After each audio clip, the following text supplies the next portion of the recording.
I did it really small, really quick, and I didn't change it because I loved this janky drawing of it.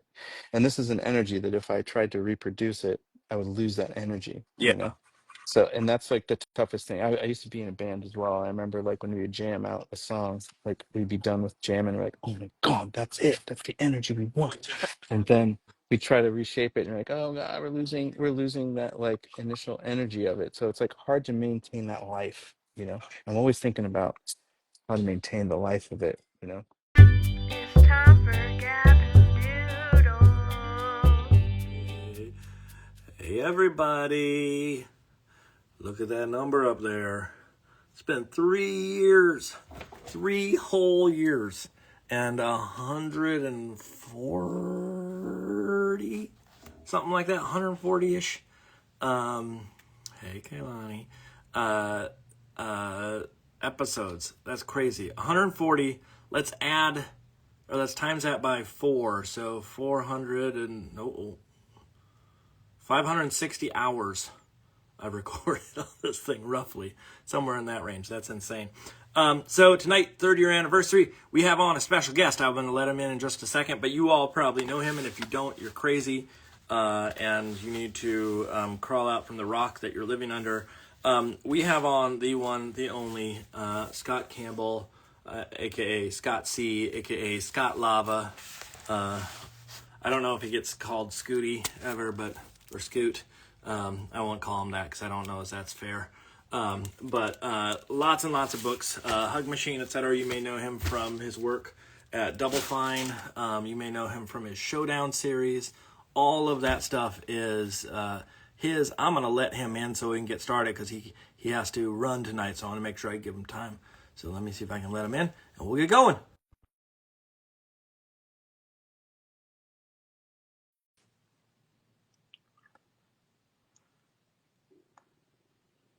Blink, blink, blink, blink, blink. Blink, blink, blink, blink, blink. Hello. Oh, wow. Happy I birthday. know. Let me line People, this up. people have been saying happy birthday, and it's not a birthday. It's just an anniversary of the show. But thank you for joining us.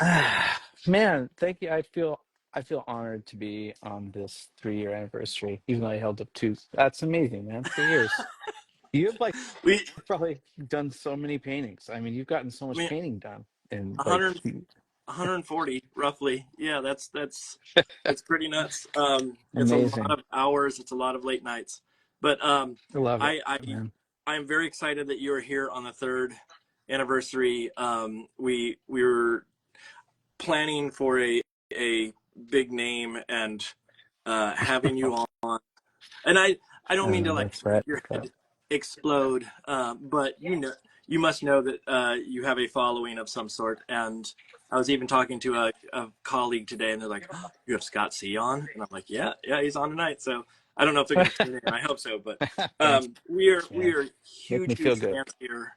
Thank you. Um, such Makes me such feel big good. fans. I held up this. This is gonna be a weird one. Mm-hmm. The Sleepy Goodnight Buddy. This is Mm-hmm. actually an F and G. Oh, you got an F and G. Are you on the F and G tip? Do you get the F and Gs because you're a I legit show? No, it's I the school I teach at. There was a bookstore, and I was teaching about Kidlit. Uh-huh. And I walked in, and I was like, "Oh, I just need like I'm looking at the books," and the lady goes, "You know what I have?" And I don't know if I'm allowed to give this to you. And I'm like, "Okay, what is it?" And she pulled out this, and I was like, "Oh."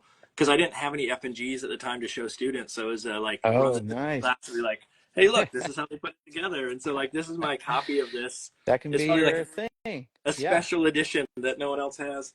Oh, Um, I love it, man. F and G's. That's always the funniest the name for those things, man. I every time I think of the other way to hear that every My single old my old editor Nami Tripathi from Simon and Schuster had a band that she called the F and G's.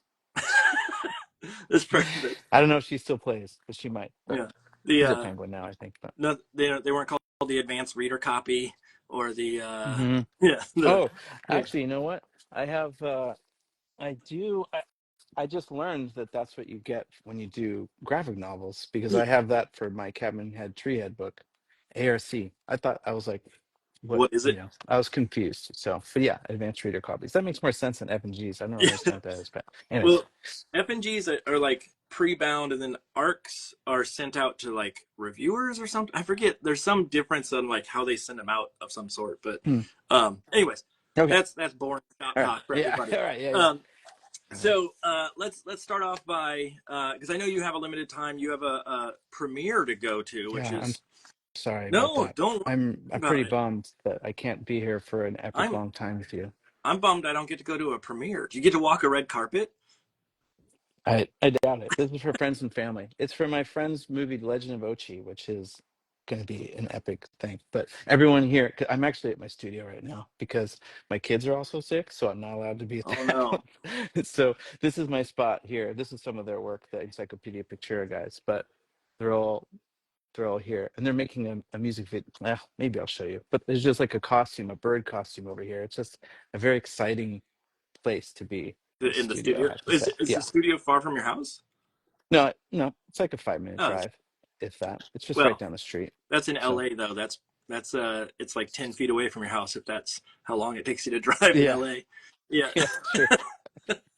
There's Yeah, it's just in the neighborhood. But yeah, man. But let's have a great time. I'm yeah. here to celebrate with you, my So friend. real quick, why don't you tell and everybody should know who you are, but why don't you give us a little quick synopsis of who you are and what you do right off the top? Okay.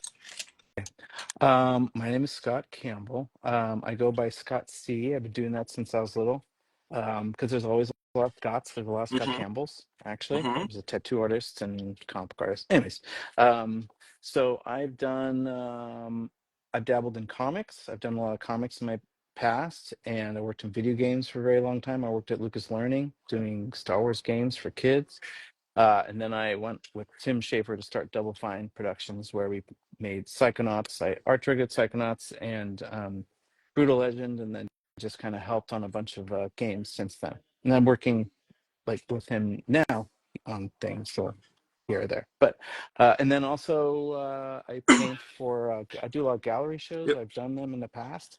So with Gallery 1988, Gallery Nucleus, when I have a new book, we have a party there. That's a beautiful gallery in Alhambra. And Nucleus Great or Showdowns. yeah. Nucleus, yeah. Nucleus is in Alhambra. Yeah. Okay. And yeah, and so I've got like for Hug Machine and all those books, we did like big shows there. And then Great Showdowns is a series I've been doing since 2007, maybe 2011, where it's just like movie moments of tension, just with characters standing there looking at each other, and they're smiling and just having a good time. And I've been doing picture. I've illustrated a whole bunch of picture books and wrote an illustrated Hug Machine, and that's about it. Dabbled in some stuff with movies and cartoons and stuff, but I think my only animated thing that I did besides the video games is I did something for Umbrella Academy, the first season of Umbrella Academy. I didn't animate it, but I made some pieces that they put together to make a little storybook Oh, animation for the okay. first season of that. So My wife watched the first. I like jumped in halfway. I think I was on deadline, and so I'd go upstairs, and she'd be like, with watching bits and midway through the pieces. season. What is going on in this show? I had no idea. Right, it's a So bonkers show. yeah. I love it, but it's a bonkers show. um. But So so anyways, tonight, I did. what are we going to be? I know you're a watercolor guy, and Mhm. so what for my wife, just because she does track this and put it into the sort of comments and whatnot for people, but what kind of watercolor do you prefer, and what kind of Ooh, paper okay. do you like? I paint with Winsor Newton Okay. watercolors. Just whatever I can get. There's like these Cotman ones and just normal Winsor Newton. So, and I put them on a plate like this. I've been using the same Yeah. plate for many years until it broke recently.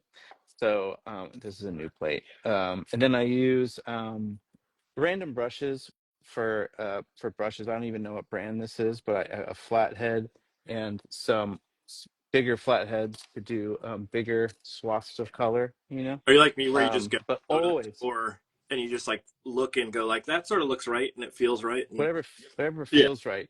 There's some that I've gotten where the bristles come off and Yeah. everything, so at least the bristles need to stay on. Wait, is there enough light on me? Yeah. Let's see. Oh, there's plenty. There we go. Okay. Yeah. But my favorite brush of all time, this is an important brush for me, and that's this Princeton cat's tongue brush. And this is one where like it's like beveled, Yeah, it's So like a chisel. yeah, it's like a chisel. Yeah. Yeah, I don't know how to make that look. Maybe I'll show it better when we start painting. What's it? But What's it this mean? is my Cat tongue though. favorite brush. What is cat? Cat's tongue because it's tapered to a point. It's not just a round thing. Yeah. It's tapered to a point. So this you can twist and pull and push, and it's how you get some real lively lines. You can get really thin lines or Yeah. thick lines. So that's how I like to do like these really kind of bumpy, like kind of The bumpy lines and stuff like with that, a little and you can twist get as you really go tight. along. That's Yeah, I twist have it up. I love it doing that. I have chisel brushes, and then every once in a while I get my hands on a dagger brush, which has that like crazy curve to it that does the Okay. same sort of thing. Wait, let me see. What's that brush? Let me turn this on.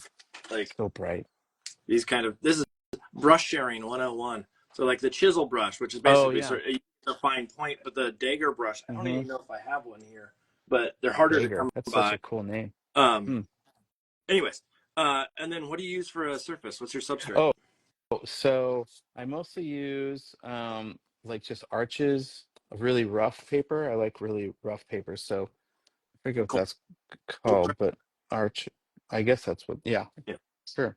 I forget the. And then I have a toned, and then I use I think Bockingford for my showdowns. I have like a toned paper. Like I think I use oatmeal or cream. I think I use cream for the Yeah. showdowns because it's a toned background. Because when I started painting, I liked painting on tone paper because I wanted it to look old timey. I got into painting watercolors because it looks old timey and kind of, So that's why I used the tone stuff. And then eventually I started using the white. In Yeah. fact, this book is all painted on the Bockingford because it's all toned paper and stuff like I mean, that. it gives it And that like in this book. yeah, the patina or like the everything's got that little sepia wash essentially Yeah, because of that paper. I always thought that was just yeah, and it like takes it well. an effect. I didn't realize that it was the paper that got you, like sort of gave you the head start on the Oh tone. yeah, I got a head start. But it's also rough too. So it takes the color and it can Yeah. spread out better and stuff like that. Like yeah. So So I like the tonight, rough. are you making the dinosaurs? Is that the plan? Yeah. So this is what I decided I was gonna paint. I like painting a lot of dinosaurs. So this is just a little group of dinosaurs just Oh, hanging out. And I figured I would like do the thing where yeah, I don't think I'll have time to draw them. So I already like kind of put it on the paper. I just print it out like this with my on the printer and then trace it. Oh, or I sketch everything on like Xerox paper and then I yeah. scan it in and then compose it in Photoshop and then print it out. And then I trace it on the paper with a hard pencil. The hard So the pencil. trace, is it graphite? Like, do you graphite the back, like graphite transfer, or is it No, no, I just put it. I put it behind it and put it on the light table. a light table? and Okay, there and you go. that's how I transfer it. Yeah, and then I just use a hard pencil to put it on there, so that's kind of on there lightly. And Cool. then and that's how I do it. So I already have it prepped, and I'll show you this when we turn around. But I also like try to come up with color schemes. I usually just do it like this, swatch style. Yeah. I rarely do this, but I mean, like, I want to like know exactly what I'm doing, Yeah. so we can chat. And I'm not like because for me, choosing the colors is always a little bit stressful. I'm like, Challenging. yeah. So It'll it'll, it'll unless it's take like the guessing. painting a showdown, It'll so take the it's guessing what. out of the game, so you can. Everybody comes on and they say when they start to paint and talk at the same time that it's awkward to get used to that, and so that should at Yeah, least give you like you can focus on one thing. Well, why don't we switch to our sure. downshoots, and we can just Okay, start chatting sure. away. And I have Let's all do sorts it, of man. questions lined up for you. I can't wait. Okay, let's see. Let me. That's what I'm doing tonight is the Oh, a series of nice. monkeys with a millipede.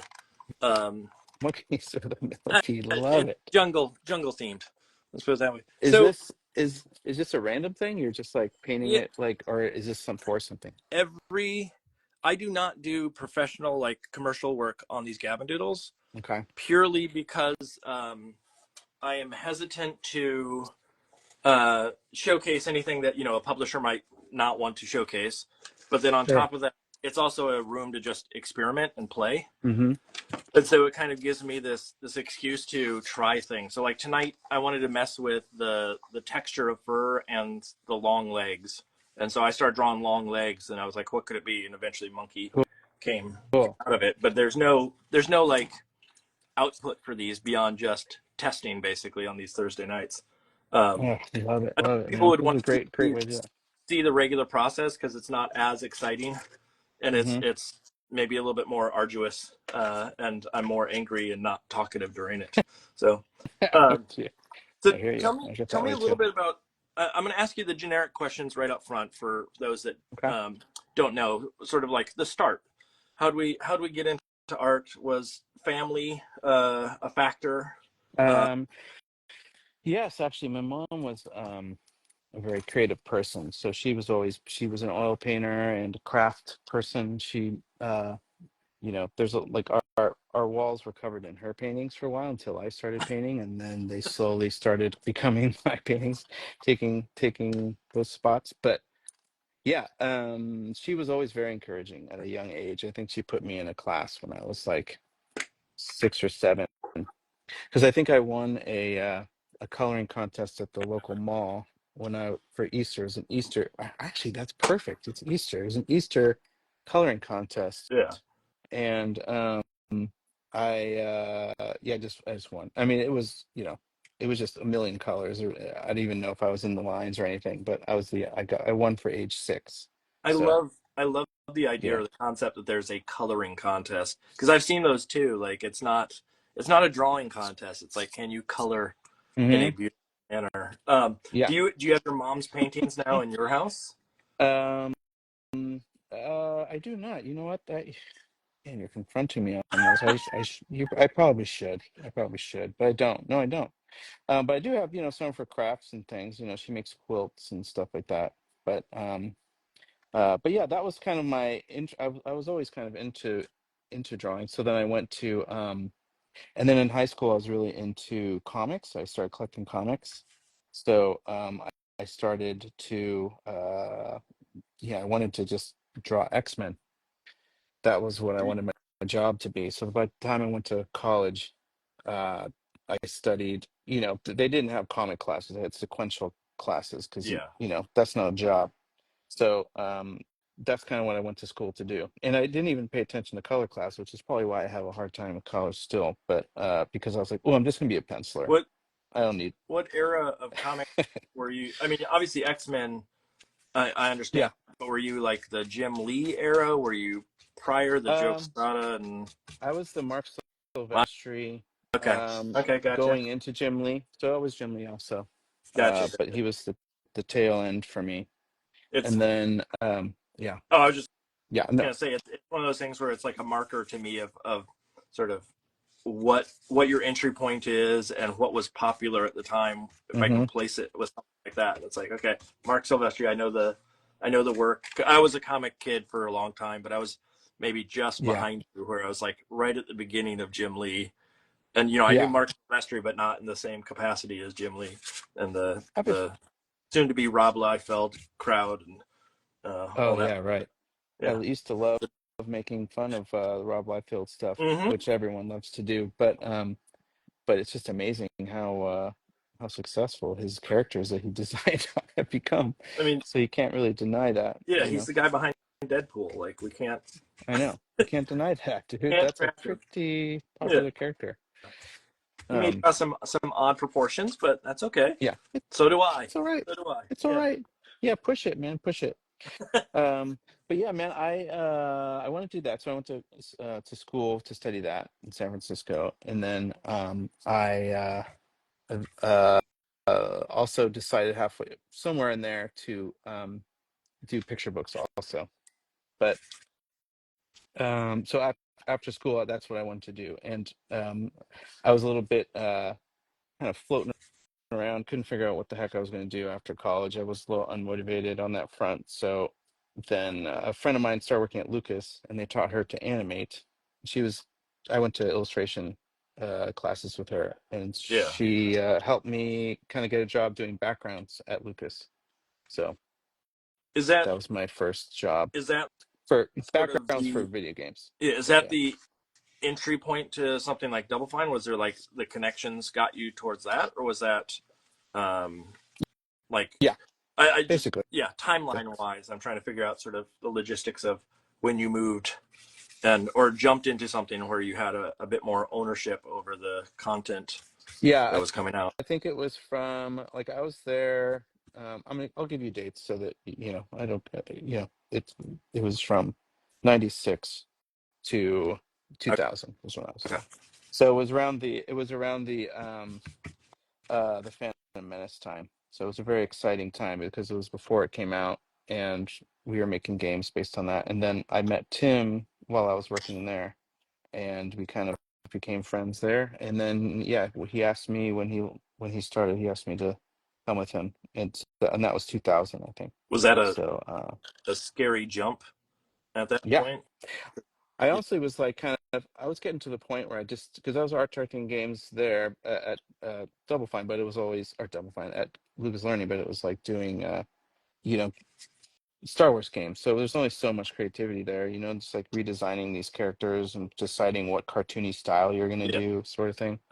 So at that point, I was about ready to just leave games and move to New York, you know and just do something completely different. But when he asked me to do that, I was like, "Oh, I can't pass this up because he's a very inspiring person, and uh, the story and the character development is all so important to him.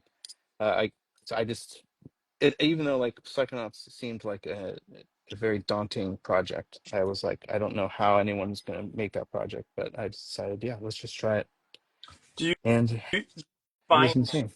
historically that I mean, obviously that was such a groundbreaking game, and you know, has such a fan base at this point. Do you find that there is a I mean, or I guess the better question is, you've had such a solid fan base for like essentially three different movements in my mind, like the game side of things, then the Hmm. showdown, and then the children's books. Do you find that there's a pull from people where they're like, "Ooh, I really want this one more than the others," or does it just depend on location and what's people's Interesting. No, historical background? no, I don't think so. Yeah, I think it's just yeah, whatever. I really I like that there is multiple places that people can come in. It's I don't know if there's any particular one that's they're all just so standalone, I guess. But I mean, I guess there's some crossover, but the Double Fine is probably the biggest one. I mean, there's the most people have played those games and Yeah, stuff. So that was the kind of gateway. And I remember when the game first came out, it was uh, like Tim I would be going to a lot of comic shows with my buddies from Lucas. We had a little group of guys that we would make mini comics and go to shows and have share a table and stuff. Our comic was called Hickey. That was our little anthology comic. yeah, We get together every Sunday and do that. And then so but it was just our little table. It's hard to kind of make a splash at those things, but it was fun to meet other people and bring your little mini comics around. But once that game came out, it was like we invited Tim to come hang out with us, and it was always just like people coming. They're like, "Oh, whoa, oh, okay, wait, I know that game. So let me come over and just check out that table." So it was a little bit of a gateway yeah. as far as people coming over, and of course meeting Tim and but Now, yeah, historically, correct me if I'm wrong. That means just placing time and I was trying to do some research, in mm-hmm, sort of your history and whatnot online as well. But so the games and then kids books started after, even though you went to school yeah, for like with the intention of some getting into some kids books and comic books and yeah, things of the sort. That yeah. happened later. It took a long time to get around to that. Yeah. Do you Once again, I was like, pretty, but it was whatever was right in front of me. It was hard for me to think about doing that. But sorry, I go was gonna ahead. say, I cut you off. find um, do you find that like your perception of what that industry wants or your take on it is different now that you went through all those sort of the different stages prior to it versus Oh, for what sure, you walked out of school with? for sure, for sure. Like I had a concept for a book. I'm sorry, I'm jumping up here so I can see what you guys can see. You see that well now? Yeah, Um, yeah, it's totally fine. It's uh, perfectly in center. but yeah, I mean, I had like a book that I was working on in school, and it was just really cheesy. I think the one advantage that I felt when I was actually going towards going into books after games was that like kind of the editing process, not being precious with the ideas that you have, because it Yeah, was like you have to like generate so many designs and ideas for the same characters. I would draw like characters like hundreds of times, and you bring them to Tim, and he's just like, "Man, I guess it's okay," or it just yeah, it was always just like wanting to please him and be happy yourself, and you want to sell him on it, but you also want to like realize the vision of the person that you're designing for. So that was kind of helped me not be necessarily precious with my drawings, but also kind of respect the editing process. Like yeah. going into books at that point was like, um, I was I respect editors and art directors of picture books' opinion more than my own, as far as like what they think will work. Um, I mean, if hopefully we kind of jive well with like each other's like they get kind of what I'm trying to go for, but at the same time, like I really respect their opinion on what they think works, It took me and it I took me love a that. long time to get to that same point of like I thought, and this is sort of saying a lot about me, but I was going to say that I felt like I knew so much going in, Hmm. and then at a Yeah, certain point I realized no, I don't know what I'm doing, and I need their help to sort of yeah, understand. Like I'm always thinking like, oh, I know how this is going to sell, and then you find out the yeah, thing that you think is going to sell doesn't, and you go, well, why? And they can yeah. point exactly why it didn't sell or what the Right. challenge was. So, I think and I think that's like the tough balance, is like making sure you have your voice, and you do what you want to do, but also kind of take feedback and take you know that kind of, because there's a lot of kids that come out of school and they think they're pretty incredible, and they probably are, but like it's always good to have. I just like to make my stuff to be I want to be unique, and I want people, but I also want people to enjoy it. I don't want to ostracize anyone. I want everyone to have a good time with it, and it's like it's more beneficial to me and everyone if like it's a little bit of both. Let's be able to kind of have people enjoy it wherever they are. what aesthetically, just like obviously right now you have a very distinct style. Like it's very easy to spot your work, and I go, okay, this is like the tone of the or the amount of pigment that's used, the as you mentioned that sort of irregular line that you like, or the sort of I don't know what lumpy is not the right. That sounds like it's a negative term, but I I'm down appreciate. with Lumpy. Yeah, but Yeah, like that's a thing down with that's a Lumpy. calling card for you. But I'm wondering just how much has the industries that you've worked in affected um, your aesthetic over time? Like, do you think that you have become a, I mean, I assume you become a better artist as everybody does with time, but just going back, have you created more of a voice for yourself at this point because you've worked on other people's projects?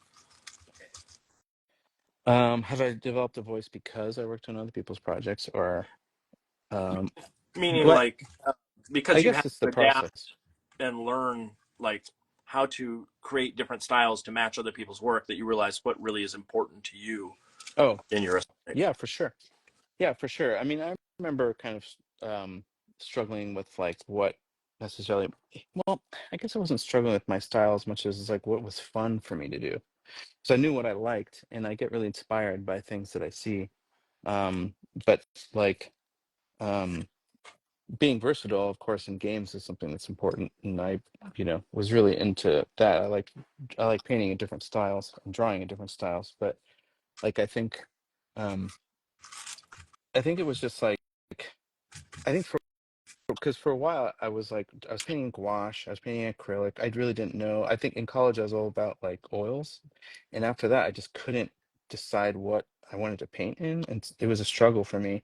And it was like I think it took a while for me to finally settle on like how much I love watercolor. I think I saw a show, Marcel Desamas show in San Francisco, and it was just so soft and pleasant, and all of his colors, and I was like, okay, that's nice, because I'm very non-committal with my colors. As you can see, it's like it's very soft, and then like I kind of bring it up as so this it was like gouache was too bold and I was struggling too much, so I think it just naturally uh that style developed, and then like what I wanted to draw was always just kind of goofy people, just do goofy characters having a good time and trying to be funny.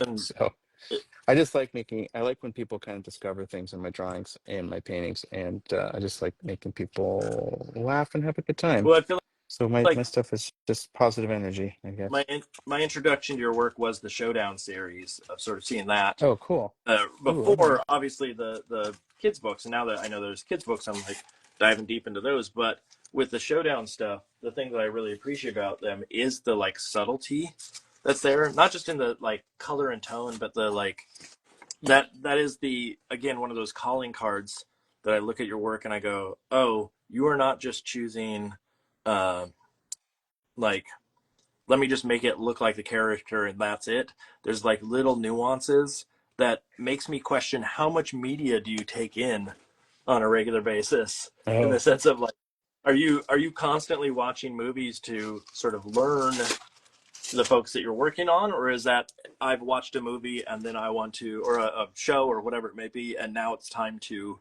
replicate it?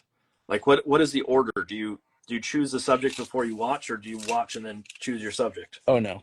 I try my best to just enjoy everything and not think about trying to do a piece based on it. Although there's certain things like trying to get through the history of films that I do want to just watch as many things as I can. But as far as getting inspired by something, I just kind of like if it is something that inspires me, then I will do something with it. But it's not something that I kind of try to search out, because then I'll kind of, as soon as I start doing that, I start not enjoying the process of watching stuff and taking things in. Is it Um, becomes a job at but that point? yeah, it becomes a job. Yeah, and there was a time when I was doing the showdowns that it did feel like a job, so I kind of paused it for a while. It's like, I don't know, it's just like it's kind of messing with my whole experience of watching movies and everything. Did you So I took a break from it, did you go but through the same? My I wife and I like it. worked in. We met each other working at an animation studio, and I Oh, cool. mentioned I think ages ago on here that we would go out and see a movie, and after we Hmm. saw the movie, it would be a critique. It's going to art school Hmm. and you go, well, I think they could have done a different shot here, Hmm. or I thought this was a little Oh, slow sure. in the middle. And my mother immediately goes, can you ever enjoy anything? And she didn't understand that we still enjoyed the movie. We just Yeah, have this critique nature. And I'm wondering, yeah, especially with totally. working in games, on that side, do you find that, like, I mean, that disconnect of you mentioned the idea of like you want to enjoy it, but you still sort of have that art director eye that shows up and says those like they could have done this differently or this could have been better. Um, Thankfully, not too much. I do like just enjoying things. I mean, I think it's just like anybody, like you're saying, like it's part of the enjoyment is kind of picking it apart a little bit, Yeah. you know. Um, watching shows like, Severance or White Lotus and just picking apart all the character development and the way it goes, like it's fun. I also don't think I'm gonna be able to write anything like that, but it's like it's fun to pick it apart and think that you can kind of understand how it works and stuff. So, and thankfully, like, I don't know, I don't have like the most confidence in my art direction skills necessarily. Like I get very inspired by everyone else's work. So I kind of like find myself just getting excited to see what everyone's doing. So there's just so much incredible work on this earth, So I, I I have a just question for you that I need your insight on. I've heard so uh-huh. much about the show White Lotus, and I have Mm. no idea what it's about. Like not a single clue. Ah, I know the name and I know it's that's so popular. funny, dude. What is it? I love it. What is it? Is that wait? Is that the That's same so one that has wild. Jennifer Cooley in it? Yeah. Yeah, Jennifer Coolidge. Yeah. Is Oh it my a God. drama or is it a Love it. comedy? Wow, I love it. You have this is all part of this world that you don't know anything about. I love it. At some There's an point I'll watch it, innocence to but that. What is there? Like, It's give me a little insight. Sell me on it for a second. um, it's just people going on tropical vacations. Well, not I guess it's not tropical. A lot of rich folks. Um, but they're just it's a variety of storylines, like really interesting characters, and I just like exotic locales. Like it just looks very fun. I'm a little bit of a sucker for tropical movies and shows, like where I can feel myself being there, like I could see the wind, I could smell it and stuff. I just really like it. Like that Leonardo DiCaprio movie, The Beach, like it Yeah, was an okay movie, but I just love imagining being there. Like so just a wonderful vacation like that is I'm already kind of you're a in. sucker for it. Yeah. I'm already a sucker for it for that Okay. reason. But it's just like the characters are incredible and the story it's an ensemble cast done very, very well. It just yeah, So it's so because out usually of realm and there's at like this point. and there's like some bummer, there's obviously some bummer characters, they're bummer characters as in like I wouldn't want to hang out with them. But if they're written well, like I don't really like watching mean people or like people doing tough things Yeah, unless they're really written well. And then for some reason, like I love watching Succession, and and, and like usually I just don't like getting stressed by mean people. But if, for some reason, if it's written well, then I'm like, okay, I guess I can now enjoy the stress because it's clever. I won't It's ask just right well now, written. but I also don't know what Succession's about. Unless Oh man, that's it's great. That's great. You have a well, wonderful world of this discovery in this front of is you. your world of like knowing some of these pop culture things and like the amount of things or show like there's stuff that you work on for the Showdown stuff that I immediately get and I'm like I know what this is and I'm clued in, and then there's other things that I just appreciate on a visual level, and I'm just like okay, Right. I don't know what this is, but this is really pretty, or this is like Yeah. this must mean something, this little nuance that's in, Yeah. but it's one of those things where like there are things that I watch and I have a fandom for that I'm sure Mhm. that there's crossover. Like we're big Star Trek fans in Oh, this you're a house, Star Trek fan. and Love it. specifically Next Generation. And so Yeah. there's Hi, stuff that brother. like we can get into in that, but there's other things I just like because maybe we don't. They're probably are those HBO shows? Yeah, they are. That's probably Well, yes, okay. they are. You're right. You're right. You That's steer. Yeah, we don't you have steer clear HBO, of so those. that explains it. Instead, we watch other horrible. Well, I shouldn't say other horrible because that implies those are horrible. But so tell me on Yeah. the Showdown stuff. Hmm. I do want to find a little bit of um, sort of how you pick and choose the nuance of like what characters to draw. I mean, obviously, like if you do something like Twin Peaks, you got to do Hmm. Agent Carter, like has to be there. Hmm. But Yeah. there's so many characters in something like that that is there a battle for dominance or for stage or screen time or page time rather with Hmm. something like that, or is it something that like when you watch it you just immediately know these are the ones that I need to work on? I guess it depends. For showdowns, I like to try to do the most memorable scenes. So sometimes it's not like the obvious one of like the main good guy versus the main bad Yeah, character. um but it's like just important moments that you kind of remember. Like that's kind of what I love about doing those. And sometimes you have to do multiples of the same one, like uh like for Die Hard, that was one of my first ones that I did, and it was him versus the glass because that stuck with me, yeah. just him walking over that glass. So that was just the moment that I chose.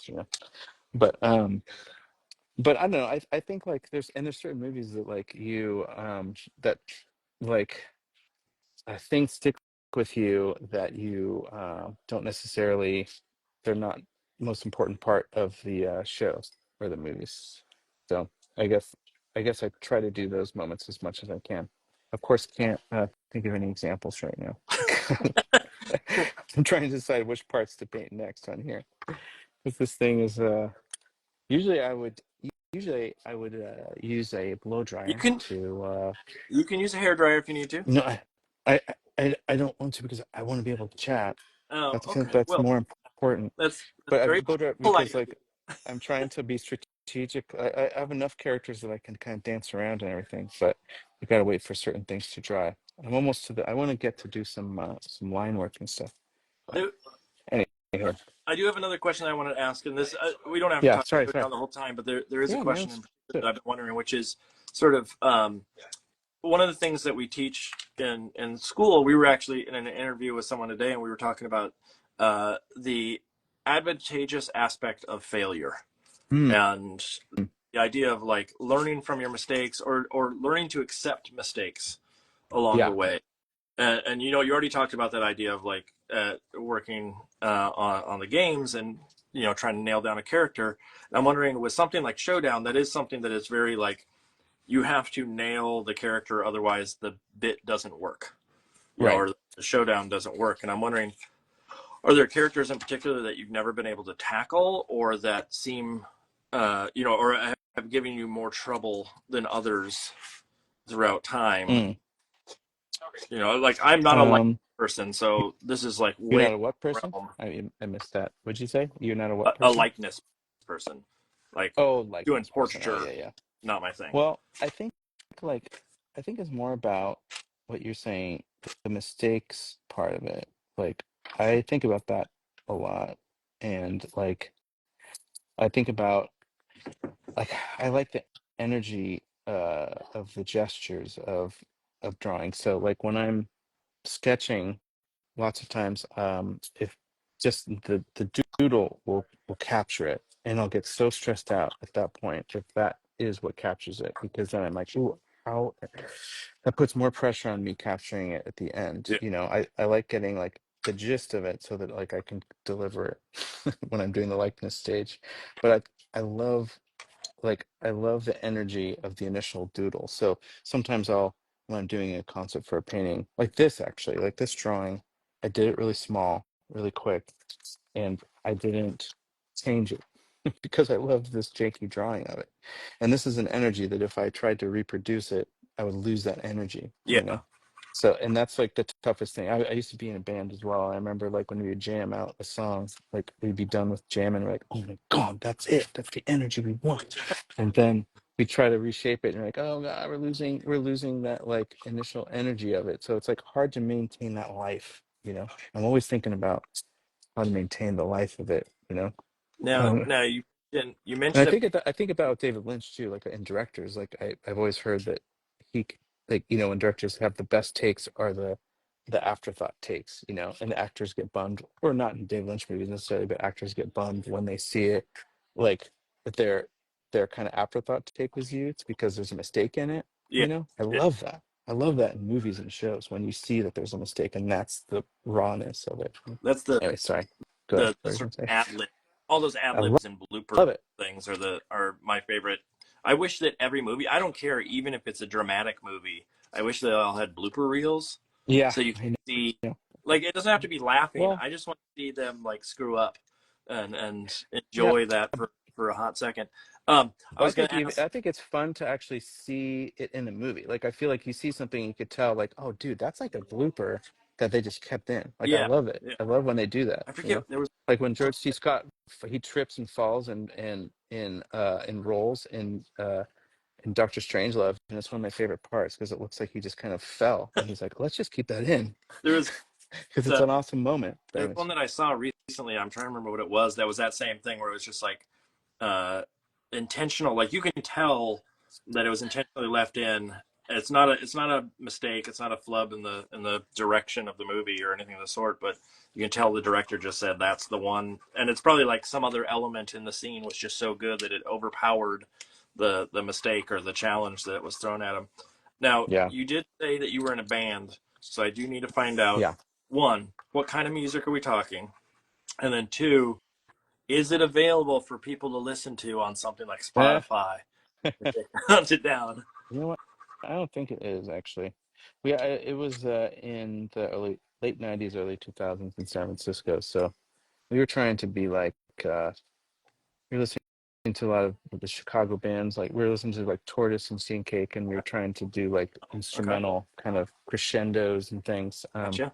I liked it a lot, but I was noodling. I was a guitar noodler, and then we started getting noisy. So we became a noise band after we played with this band, Lightning Bolt, Were you and then were you math rock? everybody got noisy. Were you math Oh, rock interesting. at all? Like Yeah, I seeing? mean, a little bit. I guess it was a little bit math rocky, but you know, it was none of us were incredible musicians, so it was just like um, and especially when we got noisy, it was just like I started playing organ, and I definitely don't play organ, so it was all about just making noise. So, Interesting. um, Okay. but yeah, I do think I think that one, I doubt it, the band is called Sounds of Barbary Coast, and I don't think you can find it anywhere. That's my Okay. guess. But Doesn't mean I'm not going to try after this.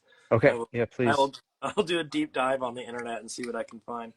Um, Okay, it's please. I'm not musically talented of any sort, but I have a big love of Either am I. music, and specifically that era that you're talking about, like the sort of early to late '90s, like stuff like Seeing Cake, or my wife and I are big fans of karate and all those Nice. that sort of ran in that same crowd of sorts. I Um, feel I feel like I feel like we're gonna have to talk about this offline. Like I feel like we come from the same timeline or similar timeline, so we'll have to talk about yeah, these you know, bands and things. these So Well, that's why I asked these things. Like on these Gavin Doodles, we can talk about art and we can talk about all this stuff. But I also find like my favorite part of these are actually finding out about like the person themselves and the like sure. behind like what their favorite food is, or Hmm. and so many the things that I've found, and you probably have had this too, just working in the industry of artwork in general. There's so much connectivity between people of, oh, you know so and so as well, Yeah, and all of a yeah, sudden I like love that. that just everybody shifts from one job to the next, or Hmm. the studio life is sort of similar. Like I imagine when you were working at Double Fine that the behind the scenes probably was quite silly at times, um, Yeah, or goofy, unlike a yeah. corporate gig. It was it was pretty silly to the point where I'd sometimes be like, I wouldn't want to participate in the joking around in meetings because I'm like, I gotta get past this meeting so I can go work. And Yeah, everyone's telling some really amazing jokes. I'm like, ooh, you have I can't participate. you have a deadline. You have Yeah, someone I breathing down gotta your get back shoulder, to this thing. especially Yeah, if you're the art director. You have to be looked at as the person in charge who's serious at all moments and yeah, can't be silly for a hot second. Um, yeah. do It didn't you stop Tim though. He's a pretty silly guy all the time. well, Anyways, go ahead. that's a little bit uh, easy to spot with all the work and like all the stuff that came out of it. Is like it is a bit crazy, and I mean that's the love of some of the stuff that came out of that studio, is the like the uh, the wildness, the weirdness of all of it. And if there wasn't that kind of culture in that would be very, very strange if it was like dead serious all the time in that. Yeah, that'd be amazing. Just, it's all like meetings and cubicles and no one's friends, and they all go home at the end of the day angry at each other. Um, Yeah. did with jumping into Kidlit, Hmm. when that came around, was that something that um, I mean, obviously, you said that you started out like with an interest in that, but I'm wondering, was that something that felt uh, like as rewarding as getting your first work made, Yes. in the sense of like having a book, a physical copy? Was that? Oh man, yeah, for sure, for sure. No, it's an incredible feeling. But also just like working on picture books, it's always something I've always wanted to do because like making art and for kids and also listening to kids' stories and what kids have to say and when they're drawing and painting and stuff like is one of the most inspiring things for me. So that's kind of like why I make art Yeah, is I try to like attain some of that joy and creativity that kids have, So actually making and it's the most flattering thing for me is when a kid likes, children like my stuff. I'm like, oh my God, dude. Like if they respond well to it, then I'm like I feel like success. So I just because then I kind of feel like I'm speaking their language or something like that or in their world. I just did a So visit this last week, or no, Monday, and mm, it's so weird. The kids all asking for my signature afterwards. I'm like, I live like 5 towns down the way, and like I'm not special. And you're gonna bring this home to your parent, and they're gonna go, "Why do you have this signature?" You know, there's gonna be some confusion. No, Like it's a piece of paper with some guy's handwriting on it. dude, they're Um, gonna love it. yeah, They're gonna love it, dude. That's like, you're a movie it's star to it's them. funny because I don't see myself as that, but being in that environment is very very rewarding and inspiring to see all the kids in that manner. Do you do school visits at all? I have, yeah, in the past. It's been a long time. So maybe once Cabin Head and Treehead comes out, I'll do more Yeah, school visits. And it'll be interesting because I'm so used to doing the younger kid visits, yeah. I think the last time I did them was with Drew Daywalt for the Sleepy books, but and that was super fun. But I just haven't done it in a while because COVID hit and that kind of just derailed that whole process for me. But I can't wait. It'll be interesting to do older kids. I don't know how that's gonna go. I'm Well, used to being very silly with kids, small kids. So, what age is that? Is that book now? That's like that middle dude, grade. I don't know. It's hard to say. I guess I don't know. I guess it falls for me. It falls somewhere in between like Narwhal and Jelly and Dogman. Okay. So whatever that age range would Yeah, be. you're like So I fifth don't know. graders, maybe sixth graders max, somewhere in that ballpark. I never Yeah, know. maybe. When I someone don't says know. middle grade, I don't ever understand fully like what is that age range or what is, picture books I Yeah, know goes up to a certain point, but like yeah, chapter books kind of are these weird crossovers, and I've never been able to pick up on all the nuances that go into it. yeah. Me Um, either. with I need someone to tell me. yeah, yeah, Sorry, go. need someone to sit down and just walk you through the process of Yeah. here's exactly the numbers and what we need. Um, is there in working? Is that wet? That's not wet. Um, in working in so many different avenues, so many different fields, how do you manage your time and stay uh, on schedule? Um. Well, I feel like I got pretty disciplined at Double Fine. That kind of helped my discipline out. And then when I moved to New York in 2008, so I worked remotely from there. So that kind of helped me, uh, f- you know, uh, budget my time in Yeah, a more organized fashion. So um, I like to, and now that I have two children, my work hours are limited, but at the same time, it's kind of no different than what I was doing before I had kids because I like having weekends. I like having like working just normal days, yeah, normal work days. I like waking up early, so I know my golden hour of working is uh like maybe 8:30 to like 11, and then 3 to 7. Those are my golden hours. So the middle of the day, I just have a struggle. So I've been, since having kids, I've really trained myself to like actually work during the middle of the day because I just have to. But I try not to work in the evenings and on weekends if I can avoid yeah. it. So, um, and then my style is like such that it's pretty loose, so I can work fairly fast, I think. Yeah. But Do you normally get stuff done in a single sitting, or it depends what it is. I normally would be able to finish this maybe in a sitting, but yeah, yeah, it depends on what it is. If because some of my paintings are like crazy detailed, like Richard Scarry style, and those take a number of days to finish. So yeah, it depends. And then my concepts for when I do concepts for video game stuff, which I'm doing now, some things, and it's the riffing stage is my favorite, and that's the stuff that's just like super fun. Just get as much as I can out, just junk out on the paper, just like doodles, and then I could scan it in and later and kind of make sense of it all. is there That's how I like to work. how old are your kids right now? Are they Two, 2 and 4. okay? That's I was gonna. That's even more challenging when you mentioned I got the sense being that they're both homesick made Yeah, me think that they're bringing home colds, and yeah, that that's what yeah, sold me on like they're probably young, um, yeah, yeah. but I imagine that they are going to like if they haven't already fall in love with your work, but then also like you being able to showcase all of the things that you love, all the work that you've done, all the pop culture things that you know, like being able to share that with your kids is going to be highly rewarding. Dude, Or I can't wait. it'll be, I will warn you, it'll be like my son, where I'm like, hey, you got to see this movie. It's called Solar Babies, and it's going to be amazing. It was my favorite when I was growing up, and then he watches it and he's like, I don't care. And it's like the CG's bad. Yeah. There was no Well, CG. This is all.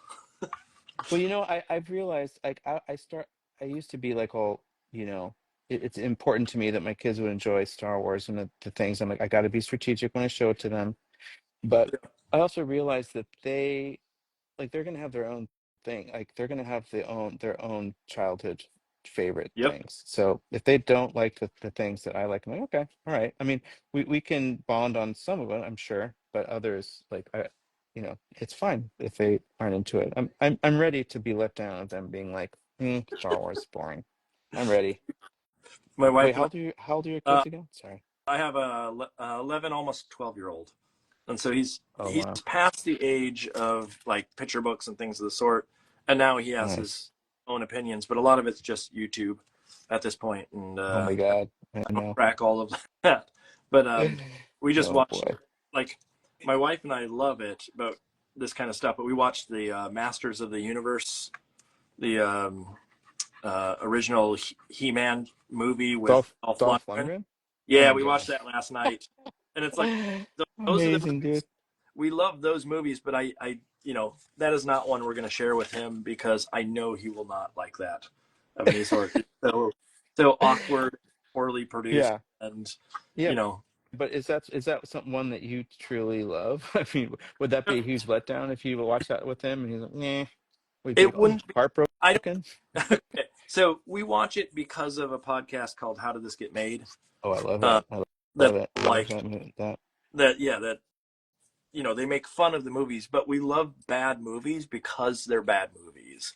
And Sure. so like it I would let me Me down too. that if he didn't see the joke or didn't understand like Right. what we found humorous in Right. it, that would be challenging. Right. But if he just goes, Well, eh, he's still growing. He's still growing. I yeah, mean, he's going to become that eventually, and then you guys are going to have a blast together. But yeah, I would have to think in that stage, I don't know what you call that stage, the tween stage when he's Queen, trying to figure out who he is and stuff, and he's trying to figure out what's cool and not cool.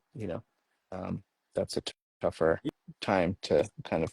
But he might be into it, dude. He might be like already, advanced he's in little dude, like D and pumped D on. at this Okay. point. All right, D and dude. D He's is a cool guy. He's a cool guy. yeah. He'll be into the stuff that you're into.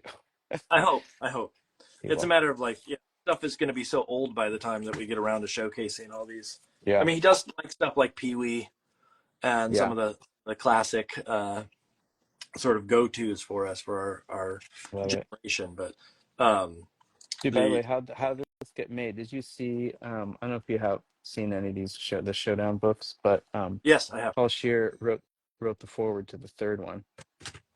He How did that he happen? wrote a Mad Libs forward. It was the best. Oh, I have to warn you. I have to leave in 5 minutes. Okay, okay. By all means, it's I'm we sorry. can wrap up here in a second. That's fine. Really apologize. How did Paul Shear end up writing the forward on that? Well, he worked a lot with Gallery 1988, so Okay. we met through there, and he was collecting some of my paintings that time, and I did some gifts for him. I did something for his show, that cop show, which I always forget how to say it. Oh, Um, the one that has but the crazy letters or letters, yeah, it's all letters. Yeah, yeah, it's confusing. It's confusing. the Anyways, but yeah, that's how we met, and we've done stuff together, and yeah. So I think I did I did a showdown for How Did This Get Made at one point, but we're anyways, I all love them. jealous of you all out in LA because those are all the like we love all of those folks that are part of those those podcasts and shows and whatnot and the do you listen to Comedy We have Bang them Bang? out there. Yeah, I love Comedy Bang Did Bang. you know Love it. about Wet Day? Wet Day? Oh, No, is that you don't no? listen to Comedy Bang. I guess I don't, Wet dude. I mean, I haven't listened to it in a while, but today is that a newer? is Wet Day. Was it? Today is Really? April 10th. It's a day that you celebrate being wet, and you're supposed to watch stuff like Waterworld and it's Awesome. Paul F. Tompkins and Oh Scott my God. created this a couple of years ago, and Mm. tomorrow we happen to have Dry Day Friday Hmm. uh, that John Hamm coined recently, and so I had Amazing. a colleague bring me a bag full of water today as a gift for Wet Day. Love it, man. Oh my It's God. weird. The Uh, fact that again, we'll have to take some of this offline and yeah, I do chat about want to talk about weird this stuff. connections. I want, So yeah, I because don't want to I keep feel, you. yeah. I know that you got to run. So here I'm gonna tilt back down and do Oh yeah. Okay. a Let me do that. proper send off. Okay. I've taken my crown off. So I look There you are. Oh, look whoops. Let me stunning. turn around. Oh, that's my son. There you Okay. go. Hey. So I really do thank you. And you're gonna have to tell me about how this premiere of the movie is, and I'm gonna. Is it available? I know. I think you sent me some stuff about it. I didn't click on it because it was late at night. But was it? Um, Is it available to watch online, or is it something that? I don't think so. I think it's gonna be in theaters soon. I forget the release date, but it's soon. It's from A24, and there's all kinds of creature stuff in it, like puppets. Henson made a bunch of little monkey creatures for it. It's a beautiful. It's got Willem Dafoe in it, and some little kid from uh, Stranger Things. It's pretty amazing. I'm excited because I'm very proud of him. He's been working on it for the past 8 years or so. So I want to be out in um, LA. Minus the mudslides, come minus visit, the man. fires, Let me know minus the traffic. when you're here. Let me know I, when you're here. So you can come hang I out. will. I want to get out there to the SBWI at some point, and Oh yeah. my agent is located there, so I would at some point it would be fun to get out there. But I know you got to run. I can't say thank you enough for joining me tonight and having a Thank lovely. you, man. And Thank you. I really feel so proud to be on your 3-year anniversary, man. I hope you have a lot of fun after I'm gone here. oh, But be like, sad. congratulations to you, man. Congratulations. Thank you. That's awesome. And I'll So join you again. I'd love to come okay, back and spend yeah, more time with you. yeah, So okay, cool. um All right, awesome, well, man. go have a lovely evening. Get all dressed up and go to a I'm movie. just gonna wear this. But yeah, thanks. All right, thanks, my friend. See you later. I'll talk to you soon. Bye. Bye. Bye, everybody. Oh, cool. Confetti. Bye.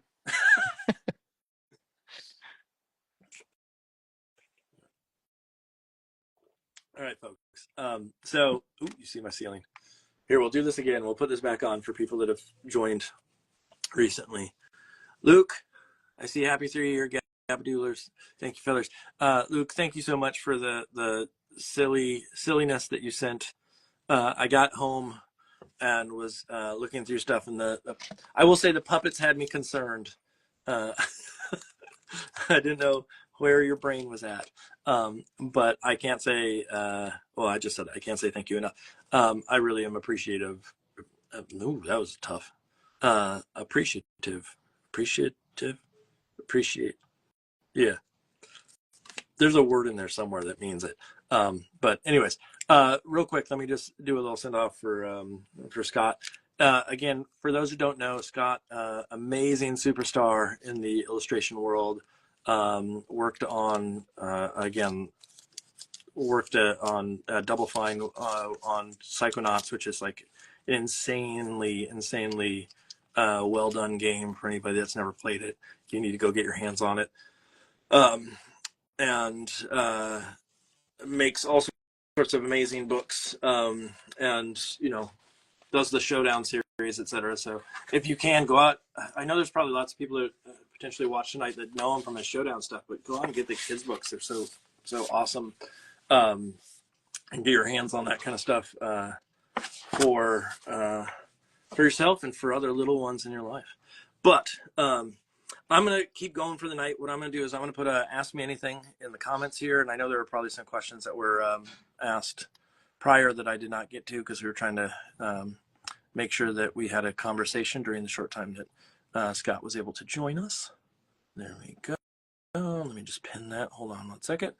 And so I'm going to continue working. I will, I'm going to go for quite some time tonight, but let me, I have, in fact, again, I don't know if I showed it, but here's the piece that I'm working on. I'll put it down here. Let me make sure I get my camera all set up so you can see. Oh yeah, there we go. Let me zoom in just a touch. There we are. So I'm doing some little like spidery monkey guys, and I'm not sure exactly what I want him holding. I was thinking a millipede. At one point, it was a little butterfly, or just I want some little bug or something that he's holding on to, and then these two little baby monkeys climbing on him. And so I'm trying to use some like fun poppier colors to get me there. And so right now I'm building body. Monkey body is the goal. And so I am, I have a lot. Ooh, I didn't mean to grab that. I have a lot that I'm going to work on, but so there we go. So again, if there's questions, throw them in the comments. I'm happy to jump in and answer what I can. And I see illustrated. So how does it feel after 3 years? It's crazy. I mean, it's funny because it's like we're saying 3 years. Um, uh, I'm just reading a comment here that made me crack up.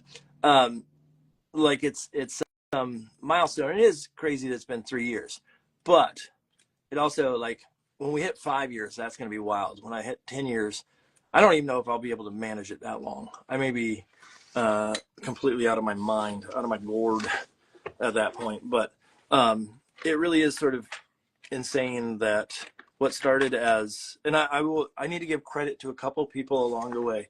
The person who started this whole thing with me, Janie Trasler, Janee Traslers, Trasler. I'm not even sure who mentioned it first. It may have been she mentioned it to me. It was during the pandemic, and I know we're still sort of in a pandemic, but there was a conversation about sort of, hey, we should just get online and chat and make. And it started out as like, oh, we're going to grab some antique things that we had sitting around because we both love antiques, and let's just draw from those antiques and sort of chat as we go along throughout the night. And then slowly it evolved from that into, it's just been 3 years since Janie Trasler's episode. It's been even more than 3 years since you were doing live eps. That's true. That is true. But that idea of that's my wife. She's correcting me on stuff. But that idea of like it started to evolve into this like, well, who else can we have on? And slowly it slowly it grew over time into what it is now, which is this sort of consistent having people on, having conversations, sort of learning about each other. Well, that sounds creepy. I don't like that. Learning about how people work and some of the process and their history with art and things of the sort. And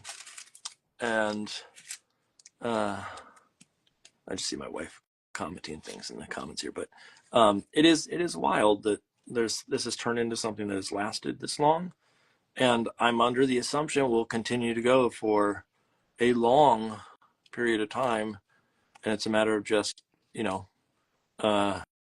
me having the mental capacity, not that I have a lot right now, but and the stamina to continue to do this, and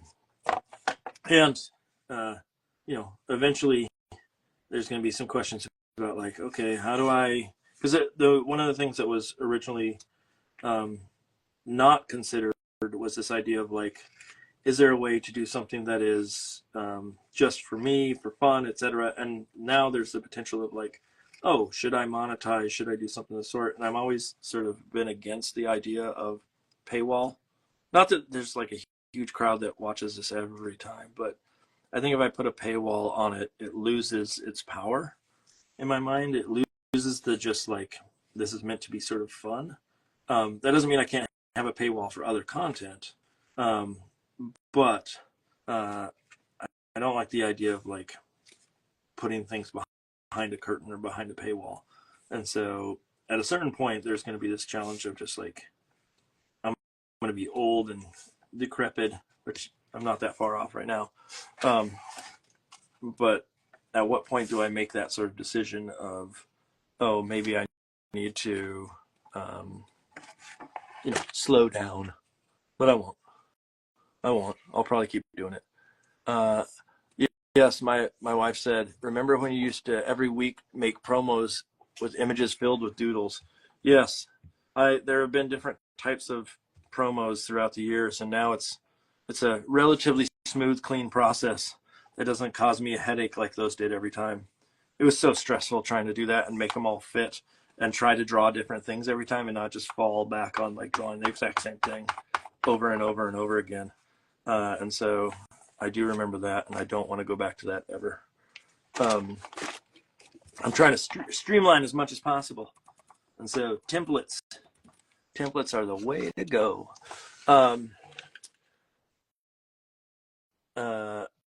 Well, Bill Straight, thank you. It says, I have recommended G&D, like keep it Gavin Doodle, to both pro people and newbies. Oh, I've gotten something out of G&D. Thank you. I got hiccups there. Let me see. I want to make sure I didn't miss anything else, like major up top. Boop, boop, boop.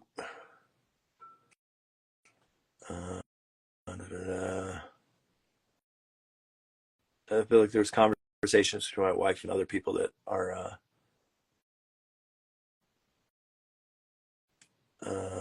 hold on, I'm just trying. Okay. I don't think I missed, or it's so far back at this point that I may miss other folks commenting on stuff. But again, my wife made this lovely thing for anybody that has not seen it. My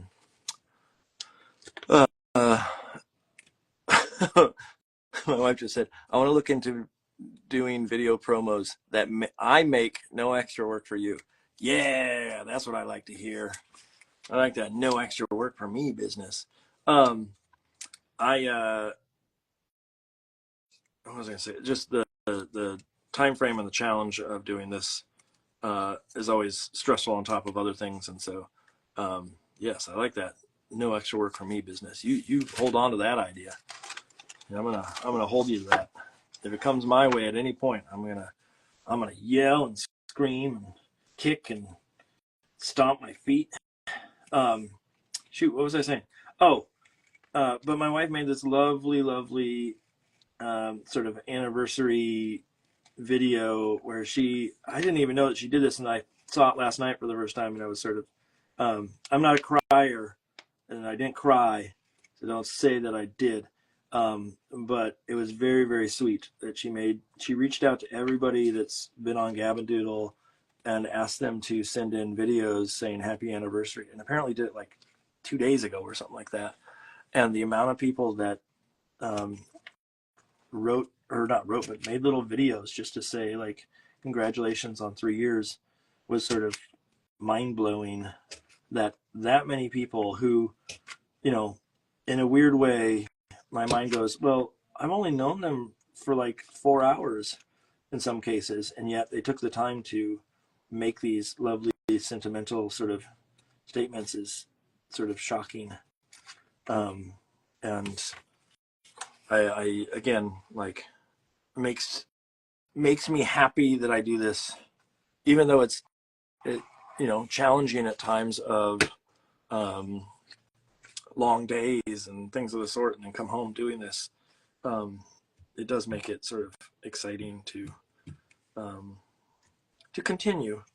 It makes me want to do the next one and the next one and the next one. And everybody, I can say there's pretty much every person I've had on. Well, I shouldn't say pretty much. Every person I have had on has been lovely, and I've had a good time with. And I've found people through this that have become like, if it wasn't for a location challenge, I'm pretty sure we would be hanging out on a regular basis. And so, there's like some folks that we've had on, we're just like, we like this person's work. And I say we because my wife is involved, but we like this person's work. And then we have them on, and it is clear that like we just vibe, like we get each other, and we can And what majority of that is, it's like if they laugh at my dumb jokes. That's how I sort of see that sometimes. So if you want to vibe with me, make me feel like I'm funny, and then you got me hook, line, and sinker. Um, but shoot, what was I saying? Just the amount of people that like now we have, that we've gotten artwork from, or we've chatted with, and like my wife now like sends stuff back and forth to people that we've had on here, and just like memes, like, hey, you got to see this thing, and it's amazing that all these weird connections have happened because of this little Gab and Doodle. At some point, and I don't think she'll ever be up for it, and if she's listening right now, and you can all chime in, I think my wife should do a Gab and Doodle, either with me, i.e., I chat with her at some point. Maybe that's the 5-year. Oh, man. Or I play producer, and she does it without me. How to vibe with me, tell a fart joke. So that is very true. Like, I will say, to speak to that, like, I was in an interview today for something at school that we're doing, and I can't really get into all the details, but it was a really lovely interview, and the guy that we were interviewing asked this question of me and the cohort that I was with, and he said, okay, if you could have a superpower, what would your superpower be? And I immediately said, you should not be asking me that question.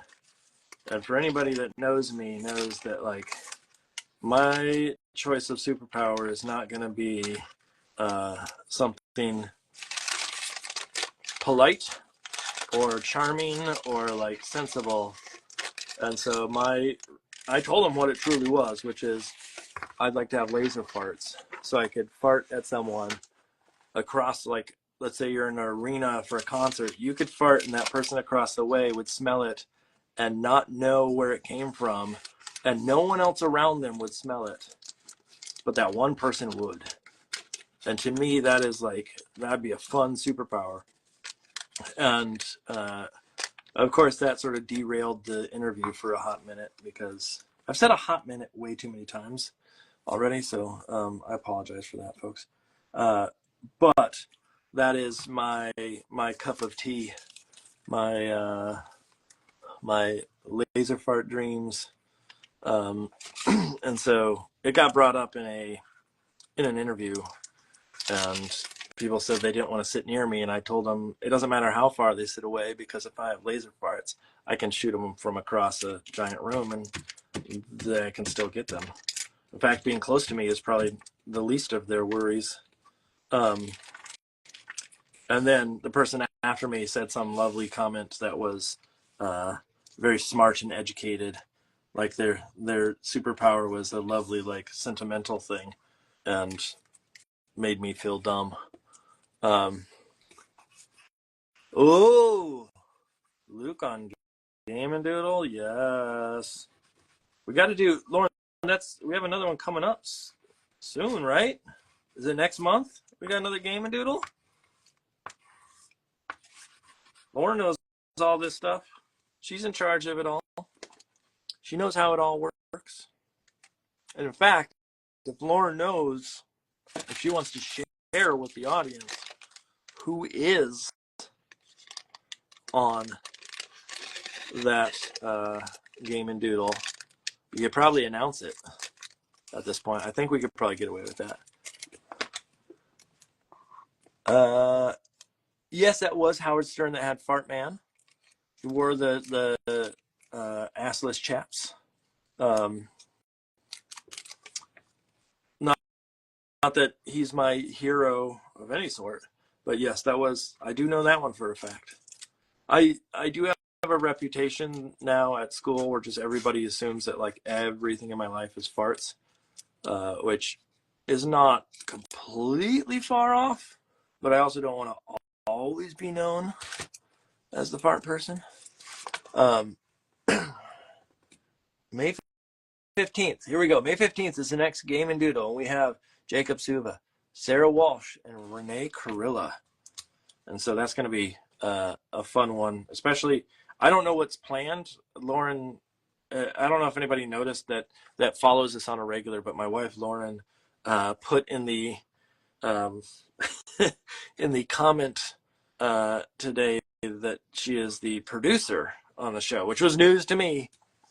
News to me. But because I was teaching, so she had to post it today, and she put that in, and I think it's actually a quite factual title. I'm just reading this whole thing about Fartman on the chat here, but and so having her involved, she runs the show there. She's actually hosting that time. That's her job. Those nights I'm not the host. What do I need to shut my face for? I don't know. My wife just told me to shut my face, everybody. I'm just saying she's mean sometimes. Sometimes she's real mean to me, everybody. And so it just came out right there when she told me to shut my face.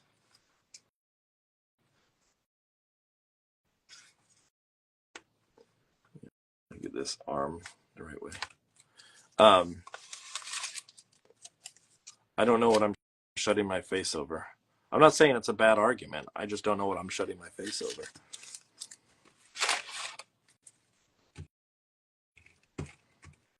So what should we talk about? Small flying bug or bird perched on the curled finger. Yeah, well, there's going to be a bug. So illustrate. I'll show the sketch because you may not have seen the sketch. Right now, in the original sketch that I have here, it's a millipede. I was looking up bugs in the jungle for this monkey, but I have a little millipede that's all curled up. But I also feel like maybe it's not that exciting.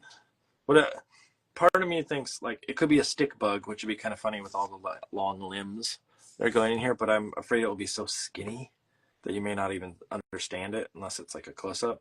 And a millipede might get us there, and it might be a contrast, like thinking about shape. There's all these like long lines, and then there's these sort of ovular heads. And so something that's sort of circular there might add a little bit of like, hey, this thing's important, kind of like set it apart. But the idea of, some bug or something in that range, I think is the way to go. I just need to figure that out as I get to it. And part of it is also maybe the color. I need to figure out how the color is going to work on that.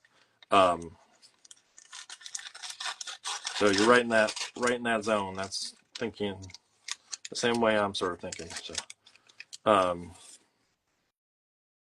trying to get this like shape of monkey down first.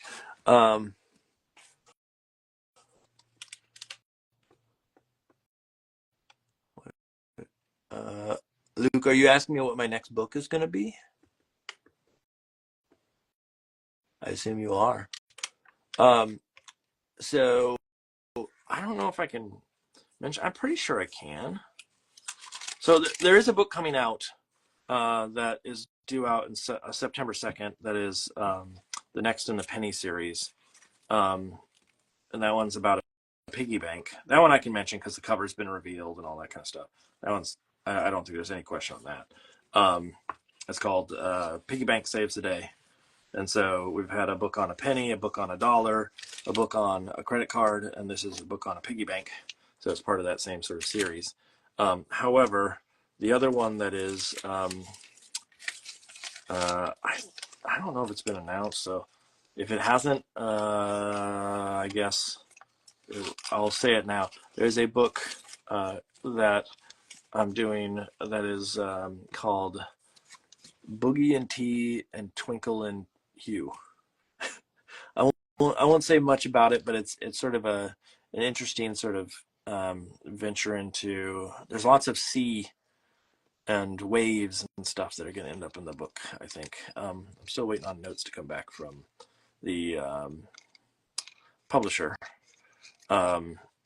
but I don't want to reveal too much about it. It's a little bit longer than a standard picture book. I think it's a 48-page picture book or something of the sort. But it's also the first one that I'm going to be doing collage with, and so I'm very excited about it. And so there's been things, and I won't say what they are, but there are things that I've done on Gab and Doodle that are sort of testing ground for, like, okay, if I try this, will this work?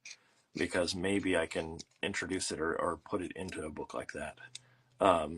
So we will see. We will hope that it will all come together. It's the first time that like I said, first time I've done collage, and so there's going to be a bit of a learning curve, I assume, on some of it, in the sense of I don't know exactly all the nuances of maintaining color palette and things of the sort as I go along.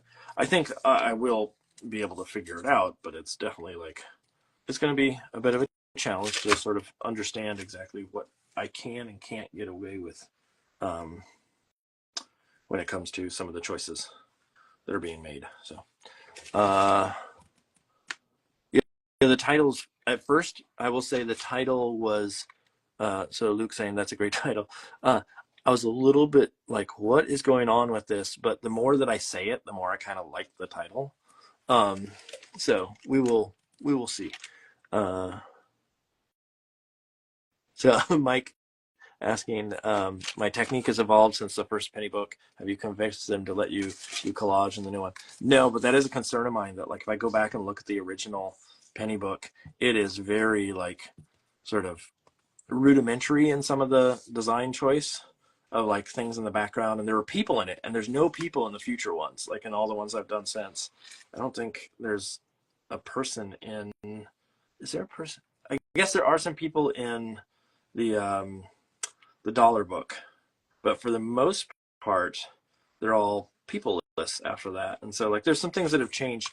I think aesthetically, if we continue going forward with those books of some sort, that I'm gonna probably have to just stay in paint, because it's going to be too hard to match style or match character without doing paint, or pure paint would be probably a nightmare for me. And so I think I'd have to go back to paint. And paint's fine, there's nothing wrong with it, but I feel like collage is more enjoyable as a medium to me at this point. So anyways, let's see.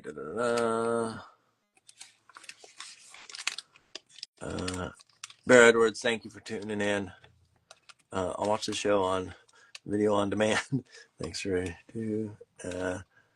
all right, so as other people come and go, again, if there's questions or anything that I can answer for people tonight, or you just want to chat, I am game. I have to figure out where to put this tail. Yeah, I do want to have a tail. There's a question of how much wiggle can I get in this tail without it looking weird. Like, if I do this, and at what point should it come out of the bum? That's probably pretty good. And then I can bring it up around. I'm just thinking it goes around the branch there. In the sketch, that's what I have at least. So, like, coming up and then wrapping this way. And so it will go behind, but that gives me a sense of the curl that needs to be there. Okay, so let me stick some of this down. Okay, so let's see. What are we going to talk about? Masters of the Universe. We're going to talk about Masters of the Universe. And Dolph Lundgren, who we had to look up last night. Where is he actually from? Because his accent threw us a little bit, trying to place, and he is Swedish, we learned. And it had Frank, I don't even know how to say it, Laginella, something like that, who, if you see a picture of him, you will know he plays Skeletor, and it had Courtney Cox in it. And we just recently watched Scream 6, which also had Courtney Cox, and she looks wildly different.